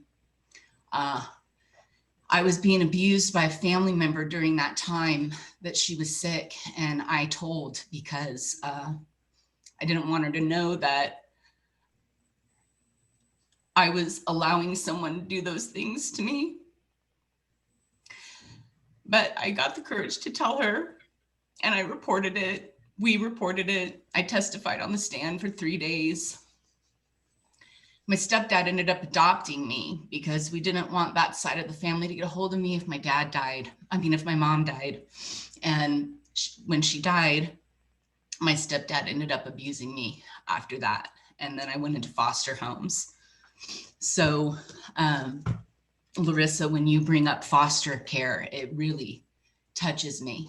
And I think if we talk about foster care for a hot second, it's important to know that 70% of our inmate population have been in foster care. And if we take a step back and realize that adverse childhood experiences is what puts people in foster care to begin with, then what we're really looking at is a bunch of traumatized people that needs to be addressed. And it starts with kind of talking about it. And for me, after my PTSD diagnosis came to play, I had to sit down with myself and say, okay, it's really time to start looking at all these things and really unpacking this. And if I were to be honest, that's why I didn't start the process to begin with. I didn't want to unpack all of this. I didn't want to roll around with it. But as I've learned things like emotional regulation, which really comes into play in my resilience. So it's just a really healthy conversation for us to have in all communities, in particular our BIPOC community. So that's a little bit of my story. And I thank you so much for letting me share that with you today. I want to first commend you and thank you for sharing your story. I think it's very admirable because it's not an easy story to share. Mm-mm. You know, There's still shame, right? There's still shame that I wear that does not belong to me, that came into my life without invitation. And I don't claim it anymore. I'm not claiming that shame. Nice. Good work. Good Thank work. you. Sounds like you're doing the work. Yeah. And in piece of that, I want to say two things, just with you, and please do list that podcast, because that's sometimes how it starts. It starts by looking at a podcast and being able to be recognized that I'm it's not me, but now I can finally put a name to what I've been experiencing, and now I can do the work. Yeah, and I have to be honest, when I got that diagnosis, I kind of had like a flood of memories come to the front of my mind. And I've been in corporate for 25 years, right? I am a high performing professional, but that's not to say I haven't got feedback over the course of my career. And over the course of my career, and really the course of my life, it's always been things like, I was really intimidated by you, or I thought you were, kind of a bleep when I first met you, or, you really kind of intimidated me a lot. And when I learned more about PTSD and complex PTSD and living in that state of fight or flight, PTSD is no joke. You are living with that hypervigilance turned on, right? And when I was younger, in my teenage years, if I got pressed, I'd give you the knuckles. But in adult life, right, we can't get pressed like that. And then what do we do? And for me, even over the course of my career, I can remember maybe letting my passion about something allow me to get a little aggressive or seem aggressive, right? So I have to really focus on that emotional regulation, which includes breath work, which includes taking regular breaks and going outside, which includes exercise, which includes journaling, all of these resilience factors that we've touched on. But I think it's important to know mental health, just like physical health, it's an ongoing journey. This is not a one-stop shop for me, right? Just because I learned about this diagnosis and I've got all these books and I talk about it, it doesn't mean it stops for me. My healing journey will be something I embrace over the course of my life. And I welcome that now, even though I still cry about it. I probably should have gave a little bit of a trigger warning, because sometimes it still makes me emotional to talk about it. But when we talk trauma, I think it's important for us to talk generational trauma here too, right? Yeah. And even though I was a cycle breaker, I broke cycles of abuse, and I raised two healthy children who are in college. They still saw me with bouts of imposter syndrome, with anxiety, with complicated migraines, with PTSD, with me being maybe a little more agitated than I should because of that, right? My trauma still, and this is probably why I put off therapy for the longest, because I didn't want to wrestle with the fact that even though I tried my best, my trauma still spilled out and affected the people around me. Mm-hmm. And when we talk about things like slavery, Holocaust victims, these really, really horrifying acts that we talk about for generations, mm-hmm. we hear it from our elders, we hear these stories from our elders, that can be traumatizing to us, mm-hmm. as well. So I think that's a really important part of the conversation when we talk about mental health. Mm-hmm. Good. Yeah. And one of the things that you made me think of two things. One is when people come in for therapy, and let me just say, it's like weathering through the storm. It gets worse, but it gets better. Yes. Yeah. So we have to do the work. That's one. The other thing that I've experienced, and I tell people, is when you go to the doctor, and you may have these gastrointestinal problems, or you get these headaches all the time, or some somatic symptom comes out, and the doctor runs all these tests, and they say, we can't find anything wrong with you. Usually that's when they send you to us, because there's something going on, but it's more so stress or some trauma or something going on that you haven't connected with and recognized. And then when you start fleshing these things out, that's when you start feeling these things and things come up. But it does get better. I always tell people it does get better. We just got to just work through it a little bit, And so, I would say this too. If we all have our smartphones now, right? We all kind of gone there. And when there's something wrong with that processing chip in my smartphone, it's slowing down some of my applications, and it's not letting me access other applications, or it's making certain applications malfunction altogether. And let me tell you, I can't live without this phone now. It's got my contacts and it's got my pictures, and I'm going to make it a priority to get this phone to the Geek Squad or wherever I got to go. And I'm going to figure out how to pay for it because I need to fix the processing chip in this phone. I can't live without this phone. Why do we not make it the same priority when we're talking about the processing chip that lives inside of our own head? It should have that same level of priority. Yeah, we say that when people have an ailment, they go to the doctor, but when it's mental health, and this, again, the stigmas that come up. Clip is, I know for time, I want to leave a little bit, few minutes. If I'm trying to read through the chat and talk. Clip, is there anything that you want to add? And we can also go to the Q&A slide, please. Well, I think that the story that was so touchingly given to us was a real gift. And I think it makes things come alive in a much deeper level. So thanks a lot for that, Jen. Yeah, you're welcome. Thank you. Any questions? I want to touch on a comment here that I really resonate with when people in the Black community demonstrate hypervigilance because of trauma, and they're labeled as angry and aggressive. That's true. That is exactly what happens. And I think when we look at the healthcare system, right, and we've got people in the Black community seeking healthcare, and you're in a situation that maybe you're feeling hypervigilant or excited, and then all of a sudden you're just that angry woman, right? And that is part of the problem. You know, I did a panel with about adverse childhood experiences at Blue Shield, and I had a speaker come in. Her name is Kalila Johnson.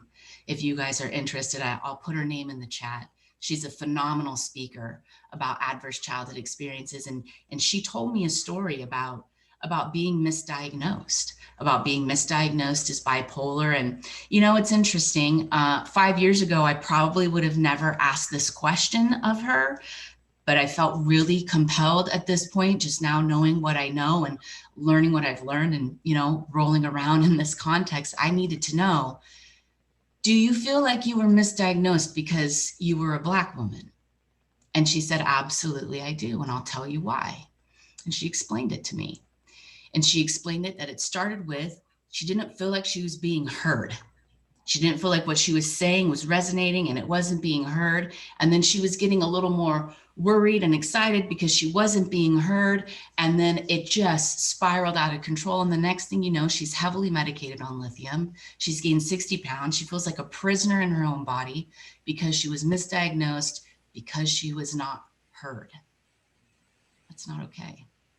It's not okay. We still have work to do. And I think that goes without saying. However, I think a great place to start is having conversations like this and breaking these stigmas, not only being cycle breakers of abuse, but being cycle breakers of mental health stigma in our own communities. Yeah, I'd like to add a little bit on top of that. And this is a generality, but if you do go to a therapist, ask yourself 2 questions. First is, do I feel like they understand me? Which is kind of what you're mentioning, Jen, for this other woman. If she really had listened to herself, she knew that they weren't understanding her. And the second question to ask is, do I have confidence that this person can help me? And if the answer to either of those is no, just like Daphne was saying before, sometimes you have to change therapists. You have to try different ones until you find one that have a good connection. But the answers to those questions can guide you along and help you make your choices. And I'm also trying to look at the chat, and someone asked, how do we get, I think they said men or people to come to therapy? And then I see something here where it says there's an organization that can provide information, NAMI, which is the National Organization of Mental Health Illness. It's a really good organization. And Maria said she took 2-week course that walks you through all the different types of mental health, mental illness, and what you might be able to do to help your loved ones. But she also makes a good point, is that the person that's suffering has to need to want the help. I've had people send me, think I'm not the cure-all person. So you send people to me like I'm going to cure this person, and it's a struggle because they don't really want to be there. It's like, a person has an addiction, and you want them to change that addiction. They have to want it so they can work on it so they can heal, right? So it's the same thing there. The person has to want it. You can, if maybe explain to them how it will benefit if they were to go seek to get help from someone, and sometimes, when they're talking to their parent or their kinfolk or someone, they're not the person. So you can just say, you know what, maybe I'm not the right person for you, but just tell them to try one time. Just go try. And unfortunately, hopefully that one time is going to be the charm, because what me and Cliff just talked about, it could backfire to where you go and that person wasn't a good fit and you just throw your hands up instead of saying, you know what, let me try someone else. So that's my advice. I don't know, Cliff, you have any advice as far as getting people to come into therapy? Yes, I do. Actually, this is a personal story that's true. In my early 20s, I struggled with depression, and I was proud and ashamed and wouldn't do a damn thing about it. And my sister and I were pretty close, and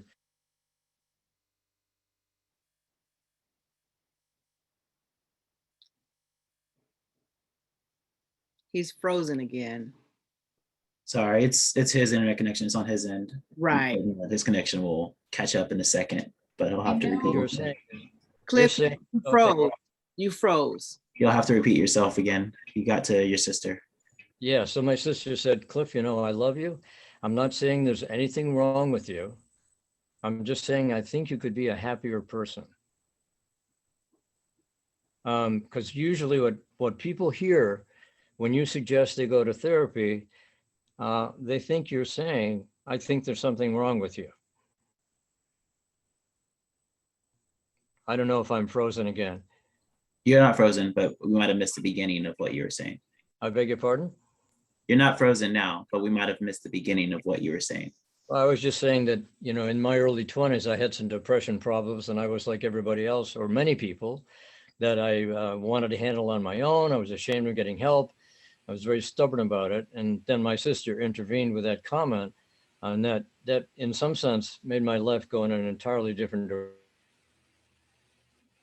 I believe, Tia, you have your hand raised. I don't think they can see it.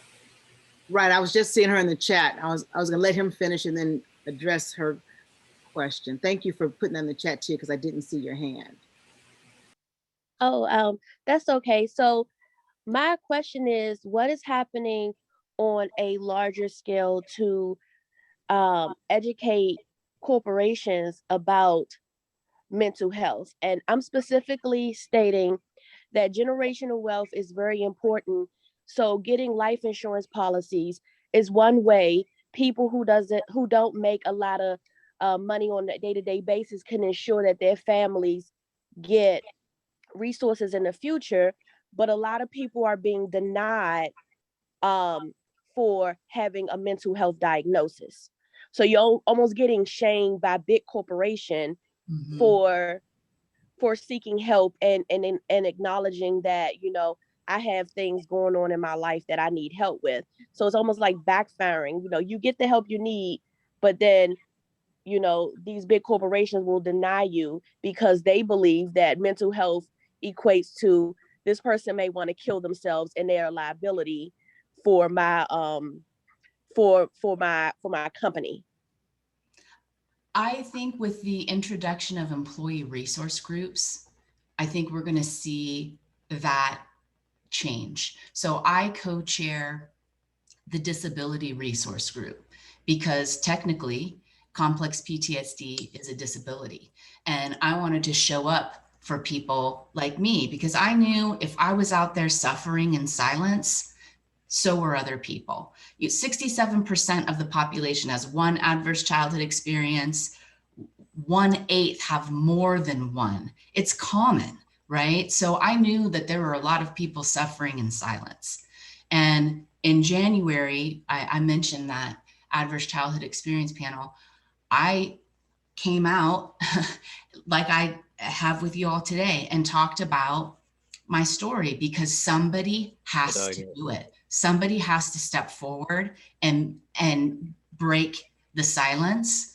And so I decided that for me at Blue Shield, I was going to do that. It was going to be me, and let the chips at that point, just let the chips fall where they may, because I felt like I was doing what God called me to do.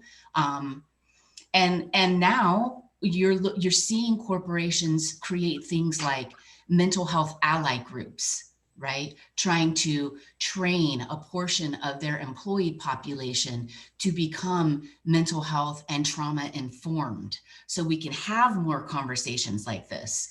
Because honestly, if you have something like, let's say, a sleeping disorder, and you need to be at work at 8 o'clock in the morning, and that is not jiving with you because you have a sleeping disorder, you should feel comfortable going to your boss and asking for an accommodation because of your sleeping disorder. You're not asking for a favor. You're saying, I need an accommodation for my schedule because of this disorder I have, or because of what's going on. But we're not there yet, being open enough to have those conversations, right? But I think it's changing with employee resource groups, with ally groups. I think we're going to see it get there. Thank you for that. Any final questions or thoughts before we wrap this up? I have one. Okay. And it's going to be a little personal. So basically, if somebody can probably get back to me, I am desperately seeking help for my 18-year-old granddaughter. I put a lot of things in the chat. I found out there's other 18 to 20-some-year-old. I'm very involved, in the community and what have you, in different levels. And so I am seeing a struggle with a lot of folks similar to what my granddaughter's going through, from 18 to 21, the kind of left behind group with COVID. There's a lot of stuff with that. And I do want to get some general information about that. And I'm thinking maybe at one point in time, we could do something just for those kids. So we can do what you said, Daphne, give them an opportunity to speak out, maybe in a public realm that may lead them to more where they'll get therapy in a private manner, if they could speak out and learn more about it in a kind of a meeting like this. But right now, I'm desperately requesting help for my 18-year-old,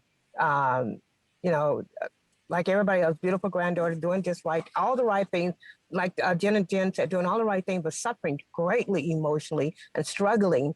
And COVID didn't help. And I'm at a loss at how to help her, even with her doctors and all of the care. And I'm looking for a Black therapist, so I am going to reach out to you, Daphne. But the bottom line is, I just really want somebody to take my number, give me a call, and tell me how I can best help her. Whether it's a Black therapist is what she needs, or grandma need to change some mind thoughts. I don't know. Whatever it is, whatever she needs, I want to do that, because her depression and anxiety, and then there's other labels and stuff she's been labeled, is so deep that I spend nights making sure she's going to wake up the next morning. And by saying that, I'm watching her. So I just need help. And her doctors don't seem to get it. I want to add something just from the healthcare lens, just from the payer side, working at Blue Shield. The term access to care is important, right? So if you cannot find a Black therapist or a therapist that specializes in maybe a specific condition that you're looking for, you call your insurer and you tell them that this is an access to care issue, and that you want to go outside of your network. They should be able to accommodate that. Mm-hmm. Anytime you cannot access the care that you need, that is a term that is powerful. Okay.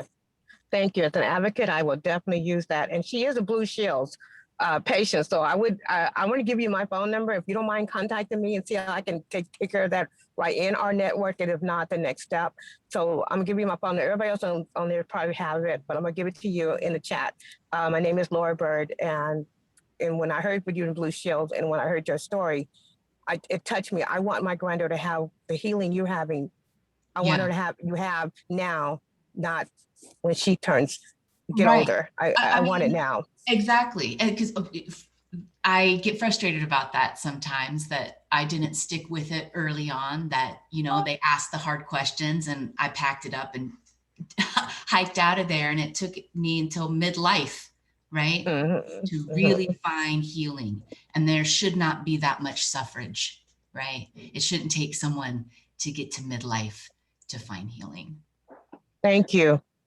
Okay, thank you both. And I know that it's time for us to close as we hit the 12 o'clock hour. Shane, he's going to close and let us see the list of Black therapists, if anyone would want that information. Great. So thank you very much, Daphne, Clef, and Jen, for your presentation. We really appreciate all of the effort that you put into it and sharing your stories. They have done a lot of work in developing, we started with Black therapists in the Sacramento area. It's going to be a resource that we put on our NAACP-SAC.com website. And all of the comments that everybody's put in the chat, thank you so much.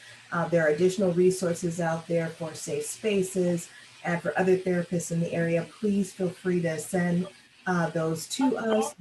I'll put my email in the chat so you can send any additional resources.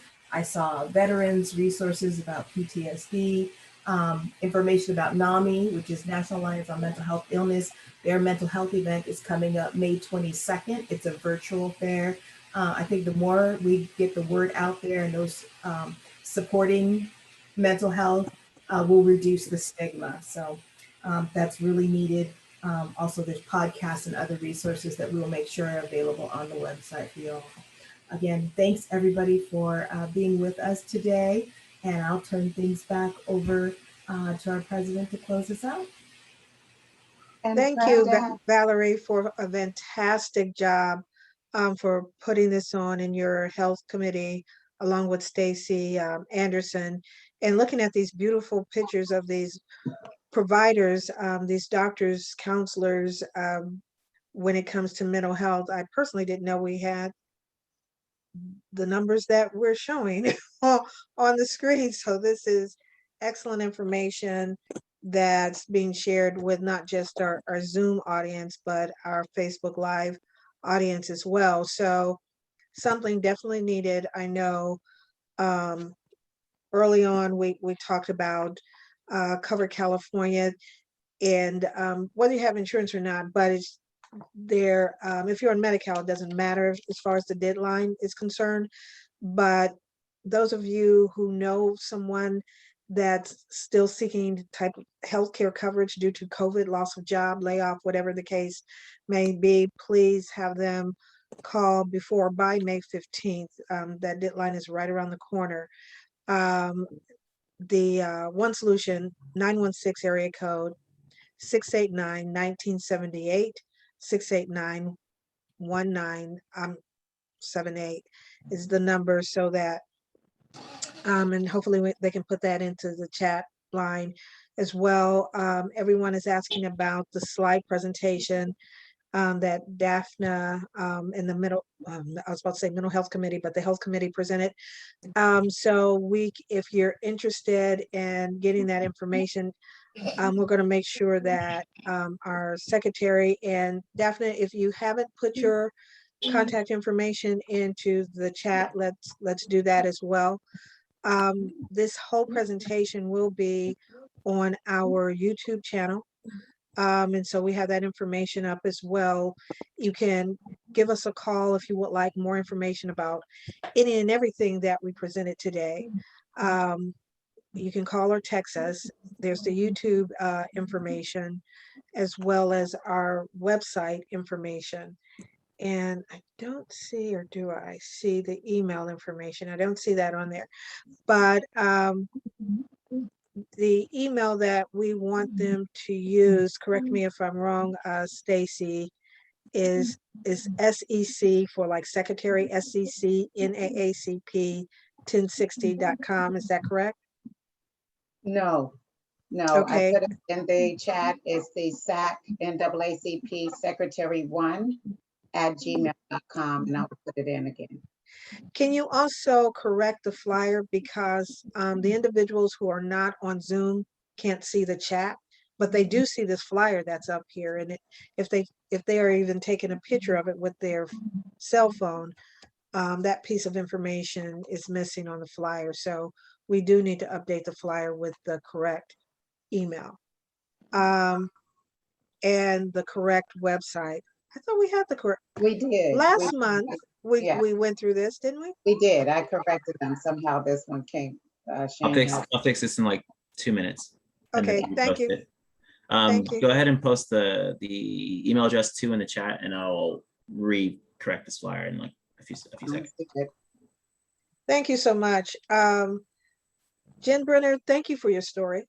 It was Amen. Amen. absolutely something that we all needed to hear.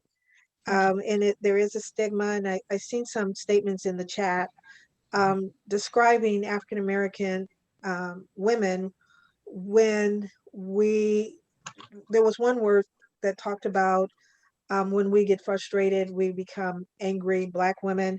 But there's a word that's used in white corporate America as passionate. And so the term passionate, if you hear it and you're working in corporate America and you're Black, they're probably talking about your anger issues.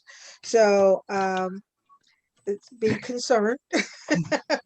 The other piece that I seen in the chat was what happens in this house stays in this house. Yes. Which is something that is often stated in our Black homes. And so we need to let individuals know if something is hurting you or creating challenges for you emotionally and mentally, it's not okay. If it hurts, it's not okay. And so try to seek some type of counseling. And even with myself, I've sought counseling before, and I've shared this story on previous panels when we had something on domestic violence that I consider myself a survivor, and I shared my story, and it was kind of weird. It happened 20 years ago, and it was all this silence at the end when they heard my story. And I thought, God, did I say something wrong? And Daphne's like, no, we just didn't know that you had survived all of that. And you told your story, it explains where you are now. And so I think sometimes it's a great idea for individuals in my position to share that I've had to seek support and help when it came to emotional issues. And sometimes it's there's shame in with us, those of us who are in the corporate world or hold a position in the community, that we don't want to share our story. But I think it's important that we do. It's internalized ableism, right? Absolutely, absolutely. We're afraid to admit that we're not, whatever society's definition of normal is. Absolutely, absolutely. And so my hope is that we have more conversations like this. There's a number of pieces that Daphne shared as far as resources. And so as Shane is preparing for the final flyer, I'm going to ask Stacy to bring up our constant contact that shows a lot of the things that will be happening as we close out with our announcements. I also, as that is being prepared, I'm going to ask LaMills if he's still on, and Larissa, if you're still on, and Raquel, I know we captured her email. LaMills Garrett is over our political action and criminal justice committee, and he has his regular meetings. And so this was a jam-packed 2 hours this morning. So there were a number of things we discussed that the NAACP is working on, and there's power in numbers and there's power in our committees, and we can't do this without your support from the community. So please help us in a couple of ways. Join the NAACP, join a committee, get involved to help us move the needle when it comes to social justice, because no one in the local branches, president and all, gets paid for this. No one.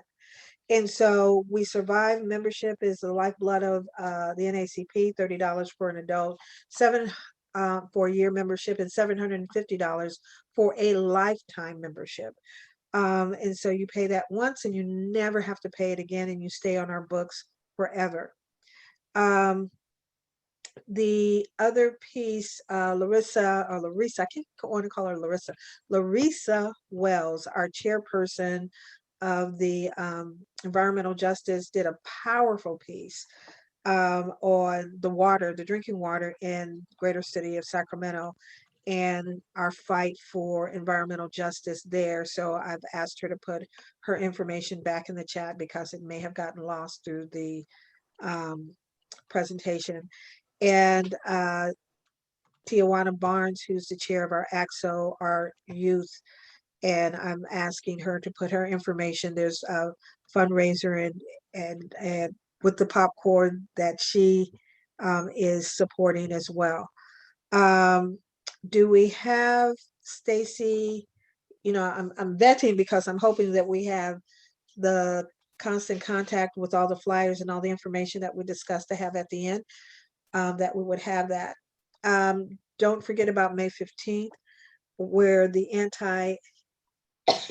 against Asian hate is happening on the north steps of the Capitol, starting at 11 o'clock. I would like our whole community to show up and to support in that effort.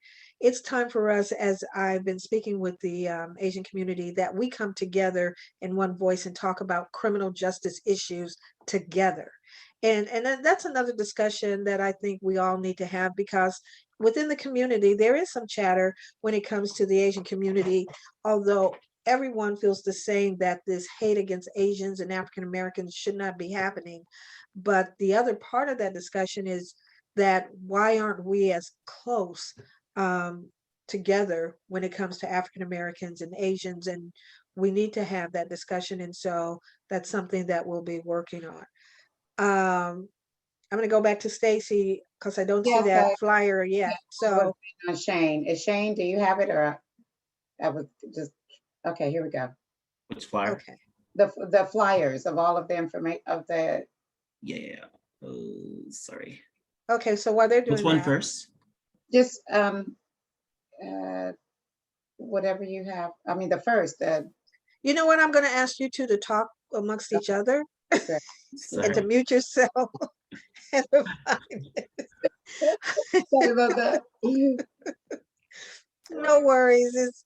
It's always a wonderful thing to work with the Greater Sacramento brand, celebrating 105 years. Okay, here we go. So our last part of our announcements before I'm going to do a final ask Valerie to come out and thank her guest as well. But remember, May 15th is the deadline. However, if you qualify past May 15th, call the number anyway. This is a toll-free number. If you're looking for healthcare and you live in the state of California, give us a call so that we can get your information. And 95% of those enrollments are through the phone, so you don't physically have to go anywhere. So and with a lot of the new incentives for Covered California this year, some of the plans are as low as $1 a month. So if you know someone that's looking for healthcare, please share this number, take a picture of it, and share with your family and friends. The next announcement that we have on here. Okay. We are consistently still doing our campaign with vaccines in our neighborhood. I ask you to take a picture of this as well with the phone number 916-750-5625. And that health line is open directly to the NAACP. If you are looking for somewhere to go to get a vaccine, we stay updated all the time. So if you're looking for somewhere to go to get your vaccine, call our health line if it's not on here, or if you're looking for a date beyond the dates that's showing right now, give us a call. In some cases, we have access to the online vaccine. So we can actually in real time make an appointment for you if you give us a call. So this information is for you as well, that the Greater Sacramento branch has been doing now for 5, 6 weeks. Maybe it's longer than that. Yeah, our Stacy? first event was March 12th. So Oh, we've been wow. doing it, going on, we're going into our third month. And so the next event is coming up with Councilwoman Mike Bang, May 14th. You'll see that event. There's actually an event that's on Tuesday, May 11th at Florence Square.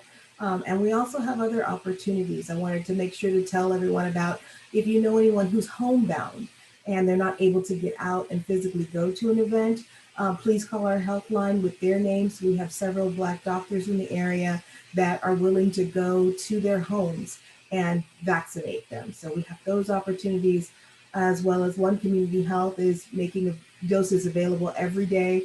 They'll let us know by the late afternoon when there are open vaccines available. And so we can make same day appointments, as well as we're going to be moving to actually having appointment times that are available for the organization. So we want to keep that going as well. And then I did just want to, as Betty mentioned, thank our guests again. Daphne Gauthier, who's with Mindset Counseling and Coaching Center, Dr. Cliff Strahe, who has his own practice in Fair Oaks, and then Jen Brenner with Blue Shield. We really appreciate you for your presentation today. And I think the entire health committee who's helped us to plan this event. So thank you all for being with us today. Thank you, thank you. The last slide that was going to be shown, and I understand why it didn't, because it happened yesterday.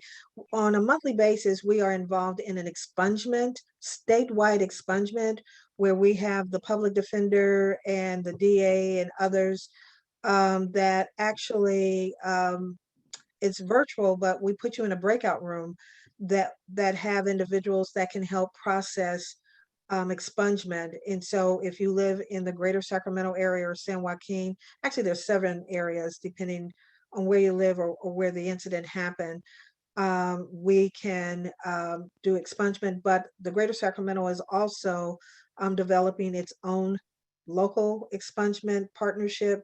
But we, on a statewide level, we participate every first Friday from 11 to 1, every first Friday from 11 to 1. The first half hour is just an overview, but if you're on your lunch hour and you're interested in participating in this, I would suggest you start around 11:30. And everything is completed within that hour between 11:30 and 12:30. So the other pieces of that are Q&A, but to get an actual expungement done by individuals that do it every day, we, the Greater Sacramento NAACP, participate in the monthly event every first Friday. So we had one yesterday. We had a number of people that that showed up on a statewide level. So I just wanted to put that out there as well. And finally, just remember, it's 105 years that the Greater Sacramento has been working in this great city. Even if you are a member, give someone else a membership, donate to the NAACP through our website that Shane had shown that information earlier. We do not get paid. This makes sure that our events like this, our website, our telephones stay on. When we can give a stipend or give someone gas money, 100% of your monies go towards those efforts. And so I just want everyone to know how hard that this Greater Sacramento branch has been working. And I am just so proud of it. Every single person, every day. Lynn for answering those phones, the health committee, Stacy, all of you guys answering those phones, the people who are focusing on that membership. Special shout out to Pastor Banks and Ardell Lamone Harrison, as well as Stacy and Mandy, who has did a reach out to Blue Shield and asked every employee to become a member of the NAACP. And I would love for you all that's listening to my voice to continue to support that effort. And so with that, unless I missed anything else, Valerie, Daph? No, No, we're all good. we're all good. Well, in the last thing, happy Mother's Day to everyone. This is Mother's Day's weekend. Enjoy yourself. My mother's been calling me ever since I've been on this line, so that tells me that she got her red lobster that I ordered. So enjoy the rest of your day. Enjoy Mother's Day, and God bless. And I'm going to ask the host to end us right now. Thank you.